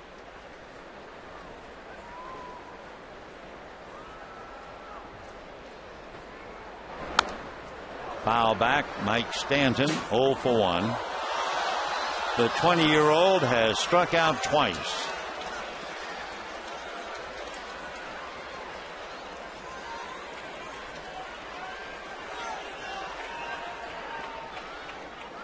Oh and 1 the count. At first base, Cody Ross. 6-0 Dodgers, 2 out in the 7th. Remember we told you a little bit about Mike Stanton and what happens to a rookie? That he has 2 strikes on him over 72% of the time. I mean, that's out of sight. It's tough to hit, but to hit 0-2 all the time, wow.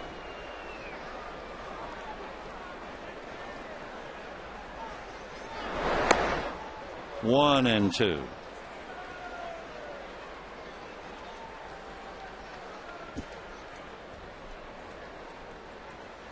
The biggest thing, you have a kid like this with great talent, brought up early. The one thing that they don't want to have happen to him is to shake his confidence.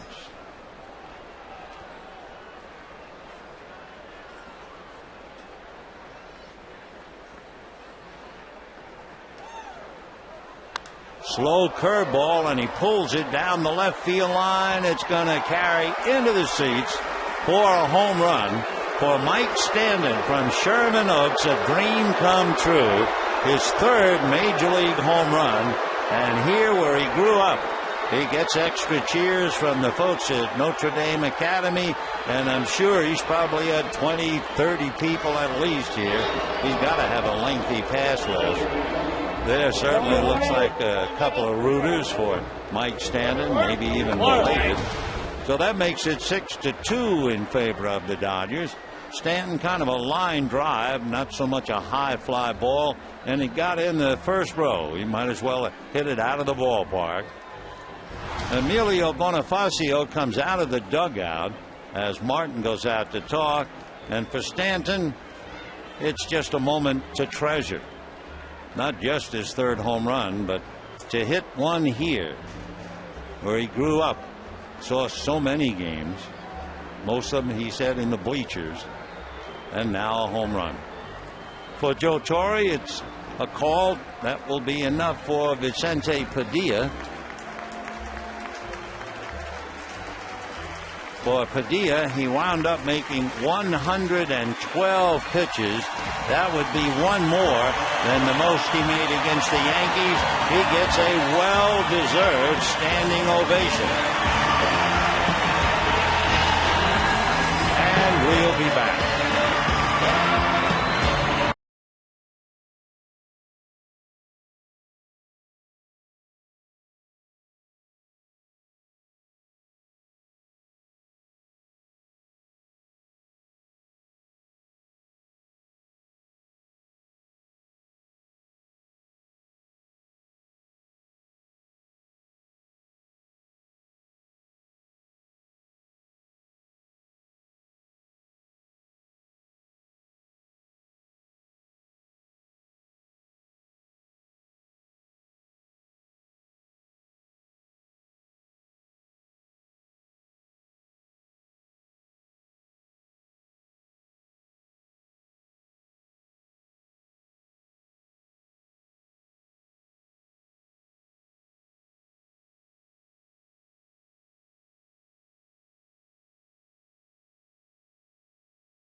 And with 2 out, the home run by Mike Stanton.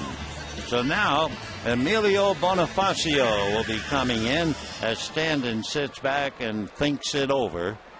And George Sherrill trying to get the 3rd out here in the inning. Bonifacio hitting 200, 1 run batted in, and a strike. 0-1 the count. Bonifacio, only 25, from the Dominican, 5'11", 180. No power, 0-2. He had 1 home run for the Marlins last year. And he had 1 home run in Tucson. So he's that kind of a hitter. 1-2 the count. Runs very well. Bonifacio stole as many as 61 bases a couple of years ago in the minor league. Still 1-2.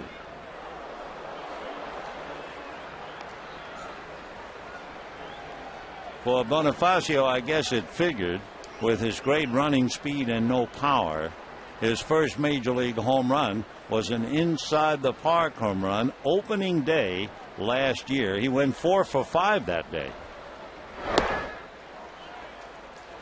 4 for 5. He scored 4 and had 3 stolen bases. What a way to open up the 2009 season for the Marlins. He wound up hitting .252 that year. Fastball, base hit, and to the gap. Bonifacio, with his club down by 4, comes off the bench and greets Sherrill with a base hit. Hit number 7, and the batter now will be Chris Coghlan, left-hand batter. Hit by a pitch, grounded to first when he swung at the soap bubble and struck out.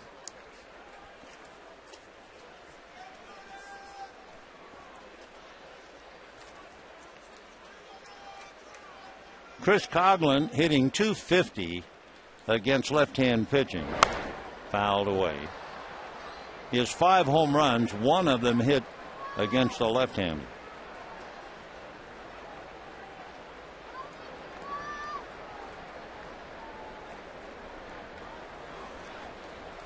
Six to 2 in favor of the Dodgers.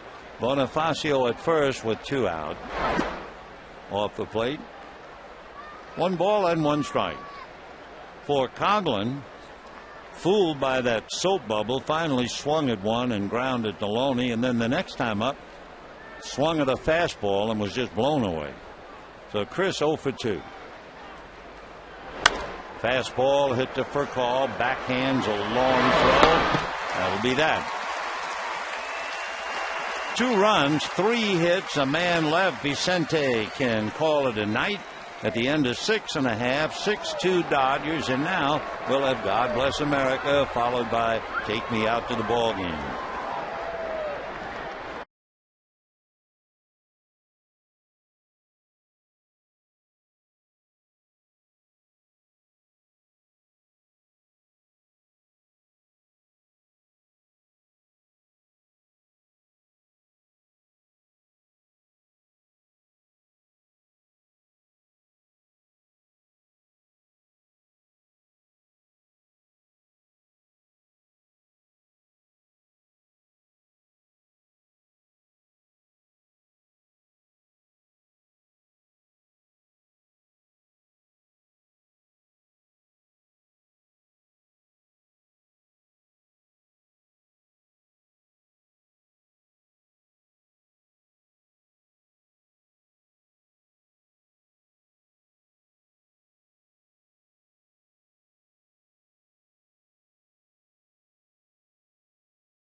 Against a new pitcher, Tim Wood takes the mound. Tim, 28 years old, signed by the Marlins from college, Pima Community College. Drafted in the 44th round.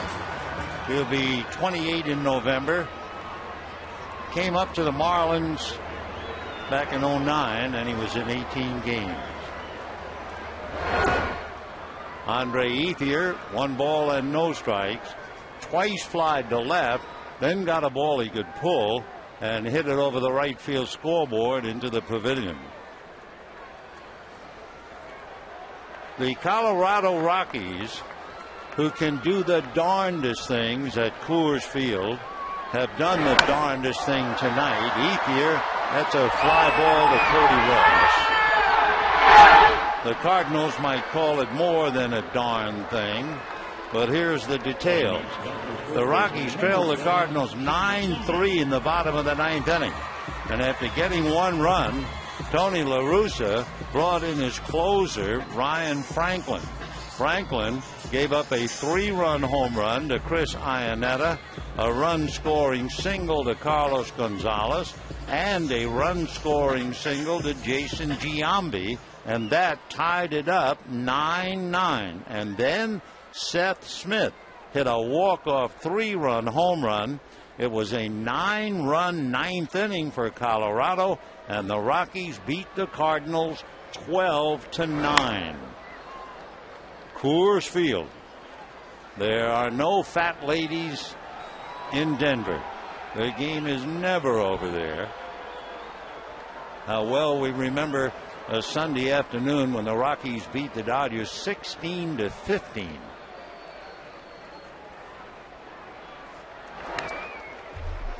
Oh, 2. So Colorado wins. They are 4 back of San Diego. If the Dodgers hold on to any part of this lead, they will be 3 back. For the Cardinals, what a crushing defeat. 0-2.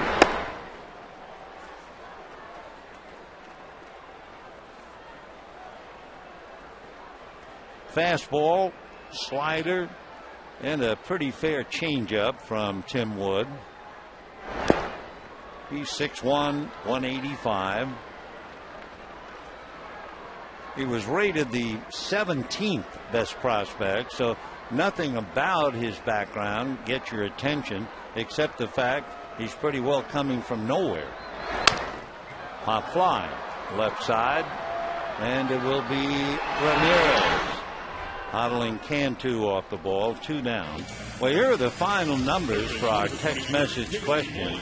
We asked who was the Dodgers MVP of the first half, Andre Ethier, Jonathan Broxton, or James Loney. It was a tough pick, but 47% of you said Andre Ethier. 2 out in the 7th as Ethier, after hitting a home run tonight, sits quietly. Ball 1 to Casey Blake. Casey hit his 9th home run of the year. There is one thing that gets your attention with Tim Wood. We were talking about 44th round pick in the draft, 17th round prospect in the organization. He's fighting his way back from Tommy John surgery. In fact, he's had 2 arm surgeries. TJ in 05 and a torn labrum in 07.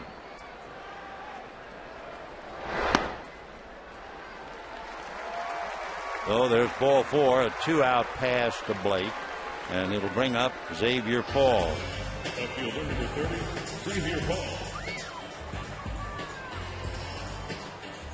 We're in the 7th. Dodgers lead 6-2. For the Dodgers, all they have to do is know about the scoreboard.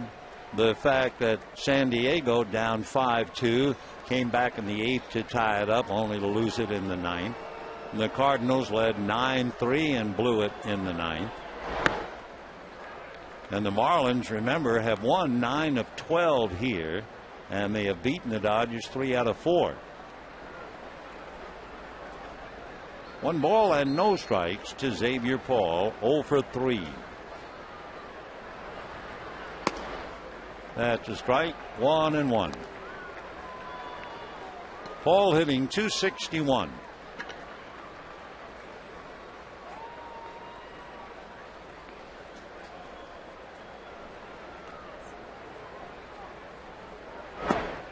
And ball 2.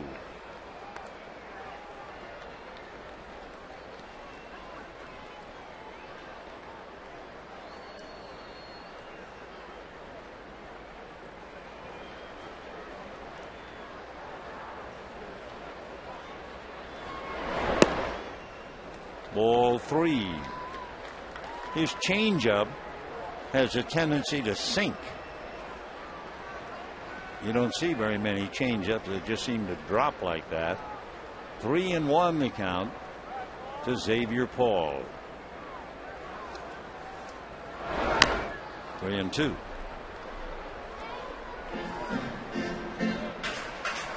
For Wood, he's allowed 2 home runs. Fighting his control. He has walked 11 and struck out 9. So a full count with 2 down. Casey Blake going on the pitch. And down goes Xavier Paul, striking out a 3rd time. So it's been a tough night for him. No runs, no hits, a man left. At the end of 7, 6-2 Dodgers.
By Carl's Jr. $6 burgers made with 100% Black Angus beef. Our upcoming stadium, this is the 2nd game of the schedule of the homestand. Tomorrow at 7 o'clock, then Thursday and Friday nights with the Cubs, all 3 on Prime Ticket. Saturday will be the Fox Network. Sunday night will be ESPN. Then you have the All-Star break. The Dodgers then will go on the road and play 4 in St. Louis. Then when they come home, it'll be a homestand that features 3 with the Giants and 4 with the Mets. 2 changes for the Dodgers. Reed Johnson comes into the game. He will bat 9th and play left field. And Travis Schlichting will do the pitching. He will go in Xavier Paul's spot and pick up the pitching. It's been Padilla for 6 2/3, allowing 2 runs, 6 hits. Sherrill, a third of an inning, gave up a hit. And now Schlichting. Fastball strike to Gabby Sanchez. Down in the bullpen, Belisario begins to loosen up. Sanchez, single, struck out, fouled out. 1-1. Travis Schlichting 25 years old. He'll be 26 in October.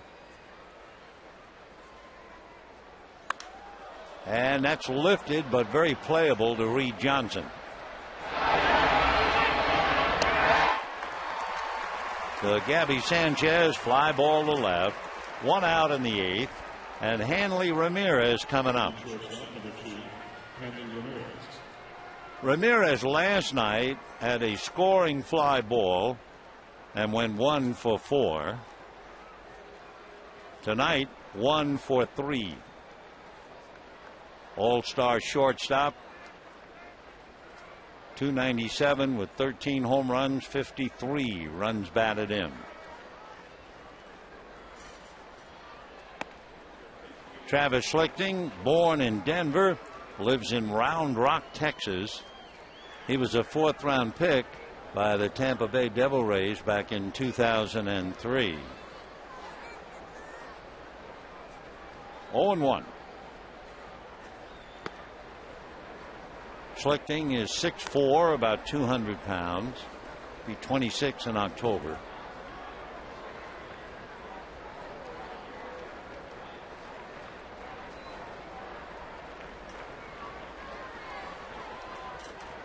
Schlichting was a 3rd baseman, converted to a pitcher. Has a fastball anywhere from 90 to 94.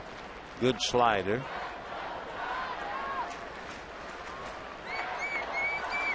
Two and 1. Fastball lifted again deep, but it looks like it's playable. Johnson says it is.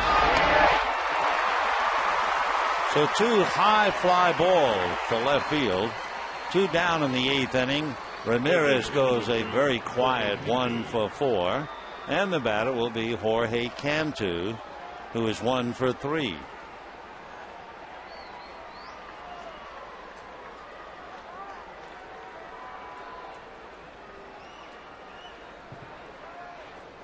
Cantu, the 3rd baseman, hitting .262. Hard ground ball to Blake. That'll be that. So a couple of fly balls and a ground ball. Travis does well. And at the end of 7.5, Dodgers 6, Marlins 2.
Casey Blake said there's another way to do it, and Casey hit a line drive that just did carry into the sheets alongside the Dodger bullpen.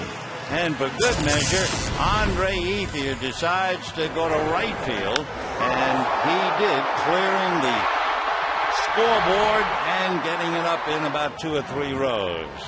So with 3 home runs tonight, the Dodgers lead 6-2, and here is Russell Martin. First ball swinging, high foul to Ronnie Paulino. One away. So one catcher fouls out to the other, and the batter will be Blake DeWitt. Second baseman, number 33, Blake DeWitt. Blake DeWitt, single to left, walked, stole a base, and flied to left. He scored a run when Rafael Furcal singled home 2 in the second inning.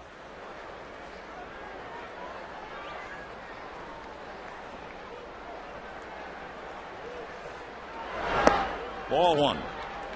So Tim Wood and Travis Schlichting were in the bottom of the 8th with the Dodgers leading 6-2. The pitchers of record are the starters: Vicente Padilla to win, Chris Volstad to lose, and tomorrow night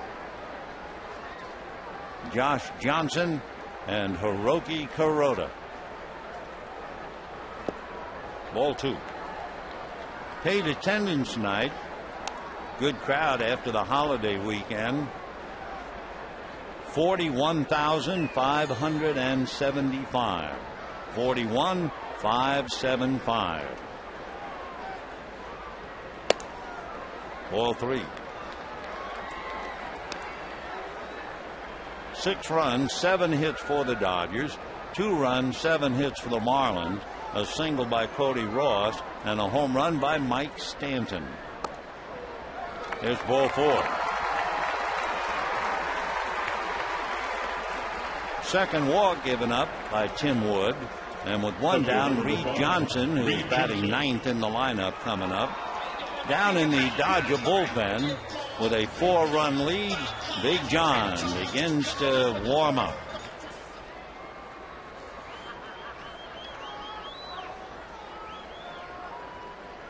Reed Johnson hitting .291, but he's been all over the left-hand hitters that he has seen.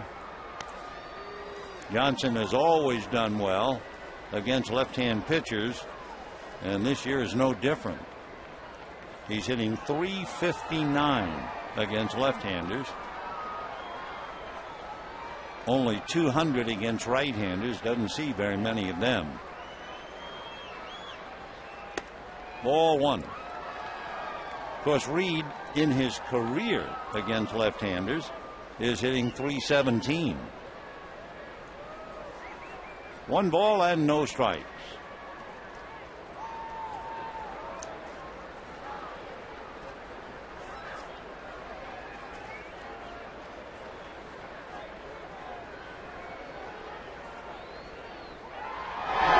And ball 2. Talk about Johnson's career and how well he has done against left-handers. He came up as a Toronto Blue Jay in 2003. So he's had a good 8 years and has been very impressive, especially against left-handers. He hit 12 home runs for the Blue Jays. That would be his major league high 4 years ago. He also hit .319 that year. There goes the runner. The pitch, a strike, and the throw late and on the wrong side of the bag anyway. So DeWitt steals second. His second stolen base of the night. And that means the Dodgers have stolen 5 bases tonight against the Marlins. Figured they would steal against Volstad because they came in here extremely vulnerable, and the Dodgers took advantage of him. That figured. But they've also been running at any opportunity. DeWitt stole against Sanabria, and now he steals against Wood. 2-1 the count to Reed Johnson. 1 out, 8th inning, 6-2 Dodgers. Ugla, Ross, and Paulino due up in the 9th inning for the Marlins. 2-1. Ball 3. Johnson batting 9th, so Rafael Furcal out on deck.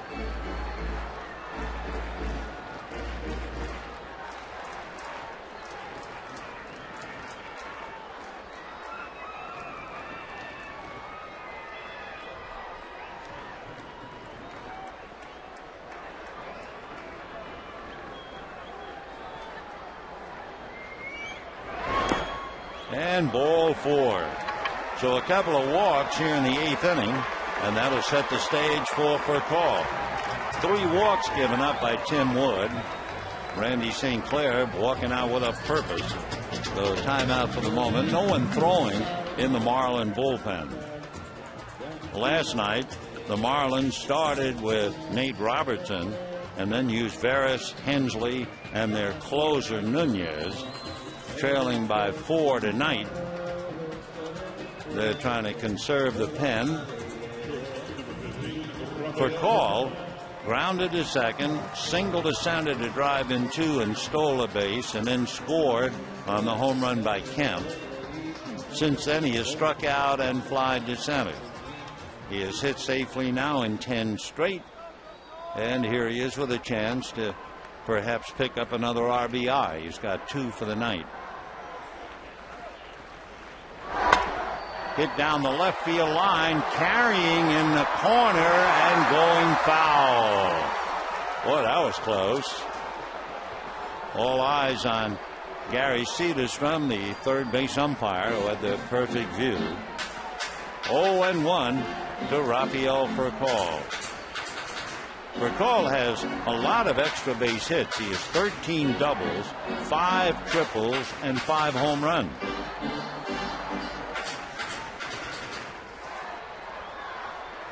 Oh, and 1.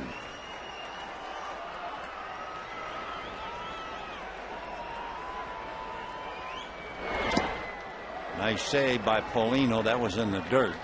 94-mile-an-hour fastball. 1-1.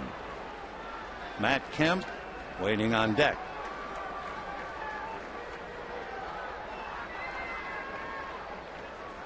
Tim Wood out of Arizona.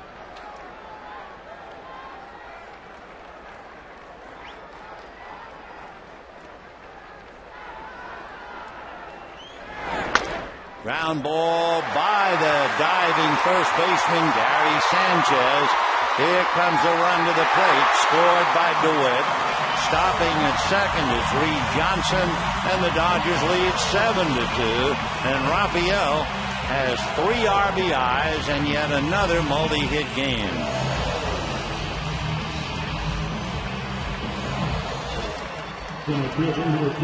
So DeWitt scores for the second time tonight, and the batter will be Matt Kemp.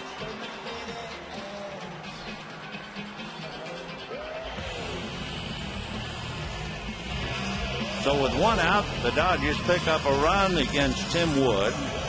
They scored 5 against Volstad, 1 against Sanabria, now 1 against Wood. Matt Kemp singled, homered with a man aboard, struck out and flied to center. Ground ball going back to get it is Ramirez. They get 1, and that's all. So the force play erases for call, and at the same time sends Reed Johnson to third.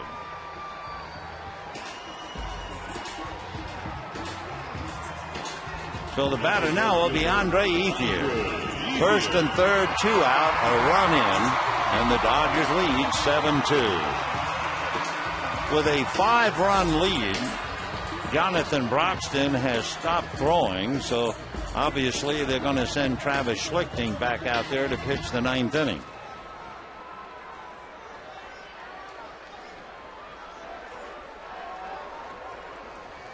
Tony La Russa tonight brought in his closer, with the Cardinals enjoying a 5-run lead in the 9th inning, and it got away.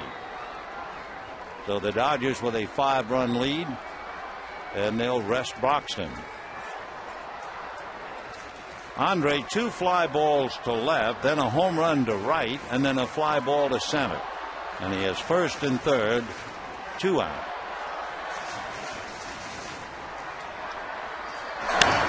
And a high fly ball. Cody Ross to the track, and the wall makes the catch for the out. So Andre just misses hitting another one.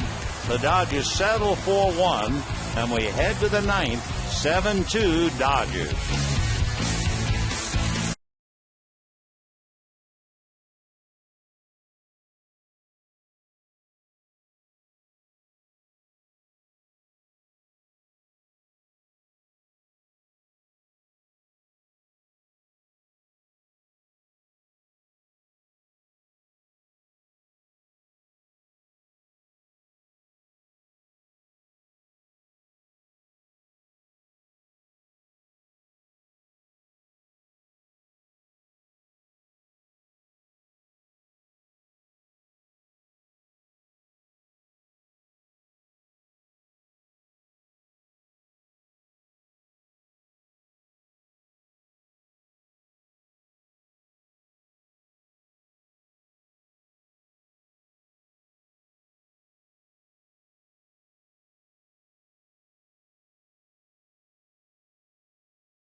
Looked very weary as he walked into the Dodger dugout. Jamie Carroll will finish up for him at second base. DeWitt tonight, single, sacrificed to second, scored on a base hit, walked and stole a base, flied to left, and then the last time up, walked, stole a base, and just did score on a tough play from right field. So we have reached the ninth. The Marlins with a little two-game winning streak in jeopardy, and Uggla, Ross, and Paulino due up in that order against Travis Schlichting. Uggla fly deep to center in the second inning. Matt Kemp reached up and caught it and slammed into the pads in center field. Next time up he struck out. Last time up grounded to short. 0-1. 0-2.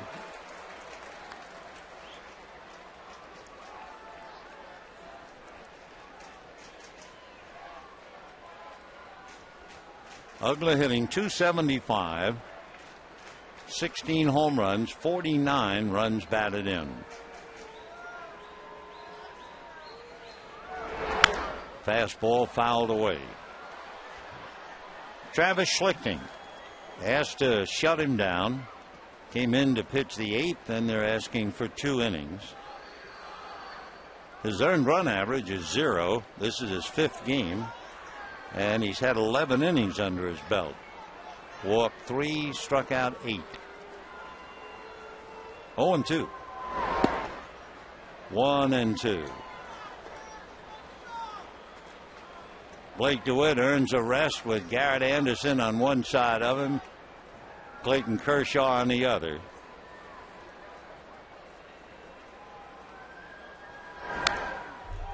Still 1-2.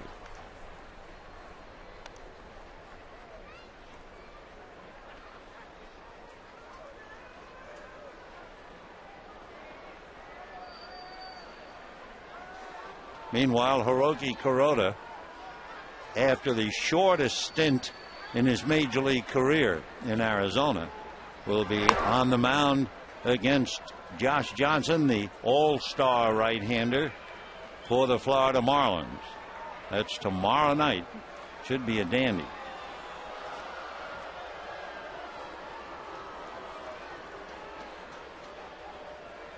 One and two to Uggla. Fastball, 2-2.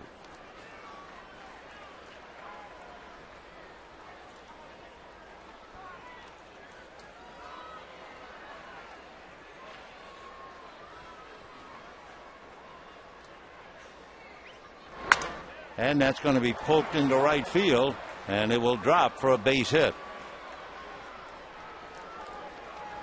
So Uggla goes the other way and winds up going 1 for 4.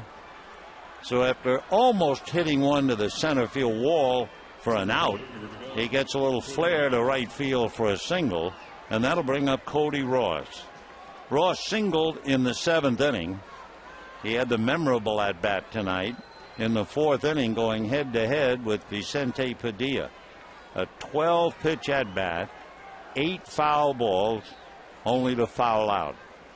So he's 1 for 3. Strike. Cody hitting .289 with his base hit in the 7th inning. It means he has hit safely in 11 straight at Dodger Stadium.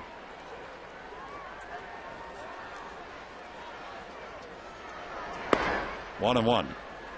Well, Jonathan Broxton figured he could rest with a 5-run lead, but now they're not so sure, so they get him up.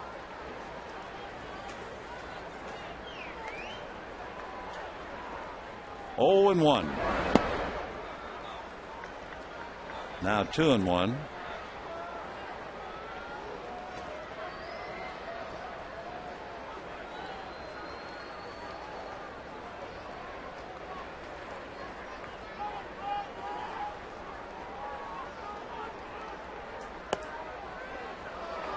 Now 3 and 1. On deck, the catcher, Ronnie Paulino. 7-2 Dodgers, nobody out.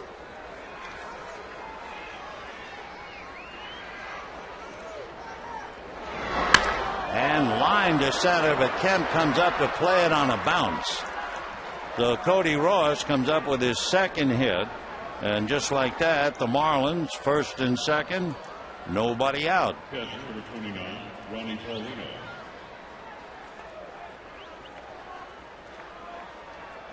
Joe said something about talk to him, and that's what he said. Here comes Rick Honeycutt.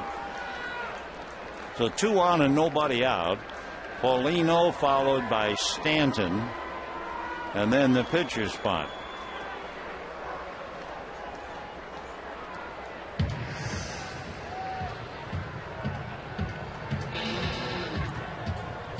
Ronnie Paulino popped up, single to right, struck out. The big catcher hitting .294, 3 home runs. He's 4th in the league in batting average for catchers. Miguel Olivo leads catchers right now, hitting .308. Paulino hit 2 home runs in Toronto this year. So Dan Ugla at second, Cody Ross at first, nobody out. Paulino the batter with Stanton on deck. Ball 1. Schlichting retired the side in order in the 8th inning. Sanchez and Ramirez fly balls. Cantu a ground ball. 1-0. And ball 2. 7 runs, 8 hits for the Dodgers, 2 runs, 9 hits for the Marlins.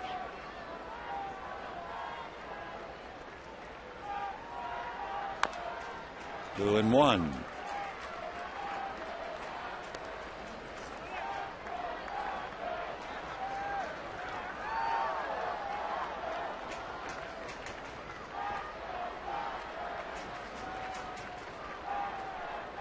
Two on, nobody out. And ball 3. Schlichting now 1 pitch away from loading them up with nobody out, and Mike Stanton on deck.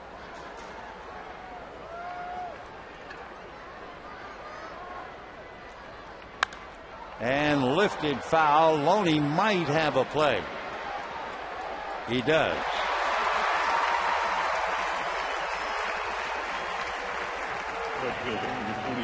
So Paulino fouls out to James Loney. The runners have to hold, and the batter will be young Stanton, who struck out twice and then came up in the 7th inning and immediately had 2 strikes on him. And we gave you that note about the fact since he's been called up, he's had 2 strike count over 72% of the time. So it is awfully tough to hit that way, especially when you're 20, just starting.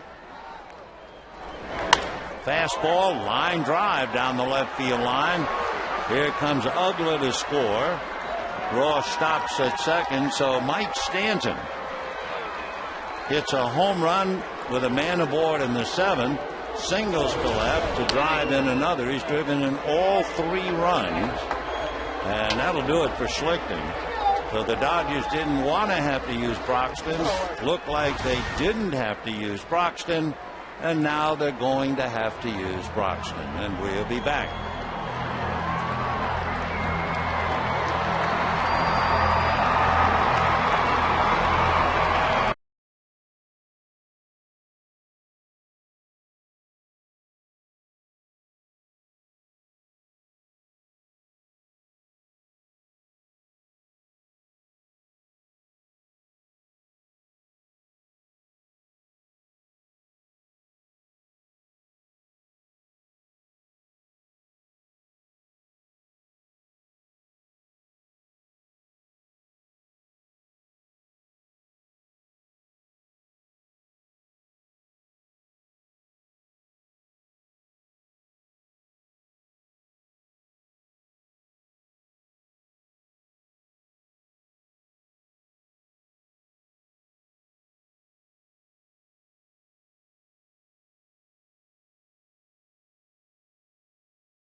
strikeouts. And the first man that he will face will be Wes Helms, coming off the bench as a pinch hitter. Helms 1 for 2 in the past against Broxton, and Helms last night had a walk and a single, going 1 for 3. So Wes batting .259. He's been a terrific pinch hitter. In his career with the Marlins, he has 45 pinch hits. So he's been through the mill with 2 on and 1 out. And a strike. On deck, Chris Coghlan, the left fielder. So far, Uggla single to right, Ross single to center, Paulino fouled out, but Stanton knocked in a run. He's knocked in all 3. 0-1 to Helms. Fouled away. 0-2. So Jonathan Broxton trying to put him away. Helms has 4 hits and 3 RBIs coming off the bench.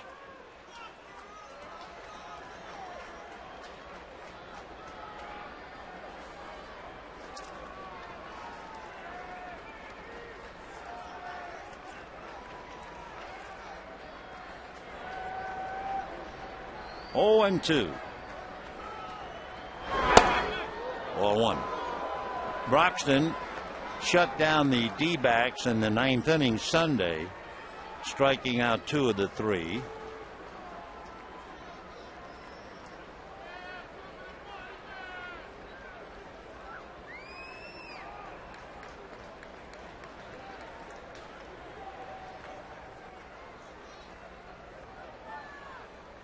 One and 2 to Wes. 2-2.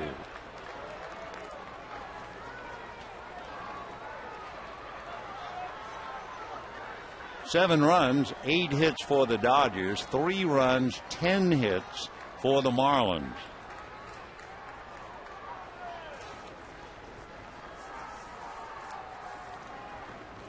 Two and 2.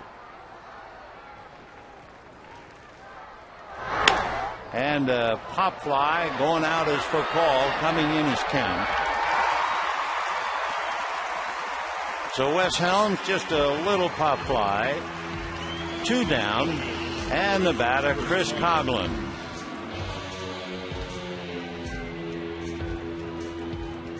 Coghlan's had just 1 at bat in the past against Broxton and struck out. Chris hit by a pitch in the first inning and was then thrown out trying to steal. Grounded out, struck out, grounded out again. 0 for 3. Dodgers trying to pick up a game on San Diego and trail the Padres by 3. A strike.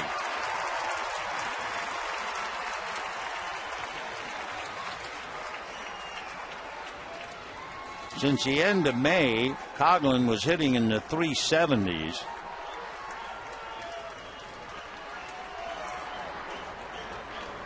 He was 1 for 5 last night and 0 for 3 tonight. So Chris is 1 for 8 in the 2 games. Cody Ross at second, Mike Stanton at first, 2 out.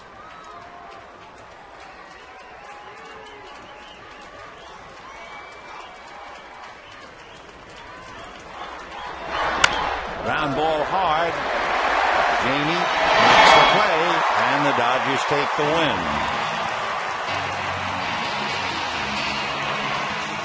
7 runs, 8 hits, no errors for the Dodgers. 3 runs, 10 hits, and no errors for the Marlins. Broxton made 8 pitches to retire the side, and the Dodgers had home runs by Kemp, Blake, and Ethier. Tomorrow night will be on Prime Ticket. It'll be the Dodgers and the Marlins in the final game of the 3-game series. Good night, everybody.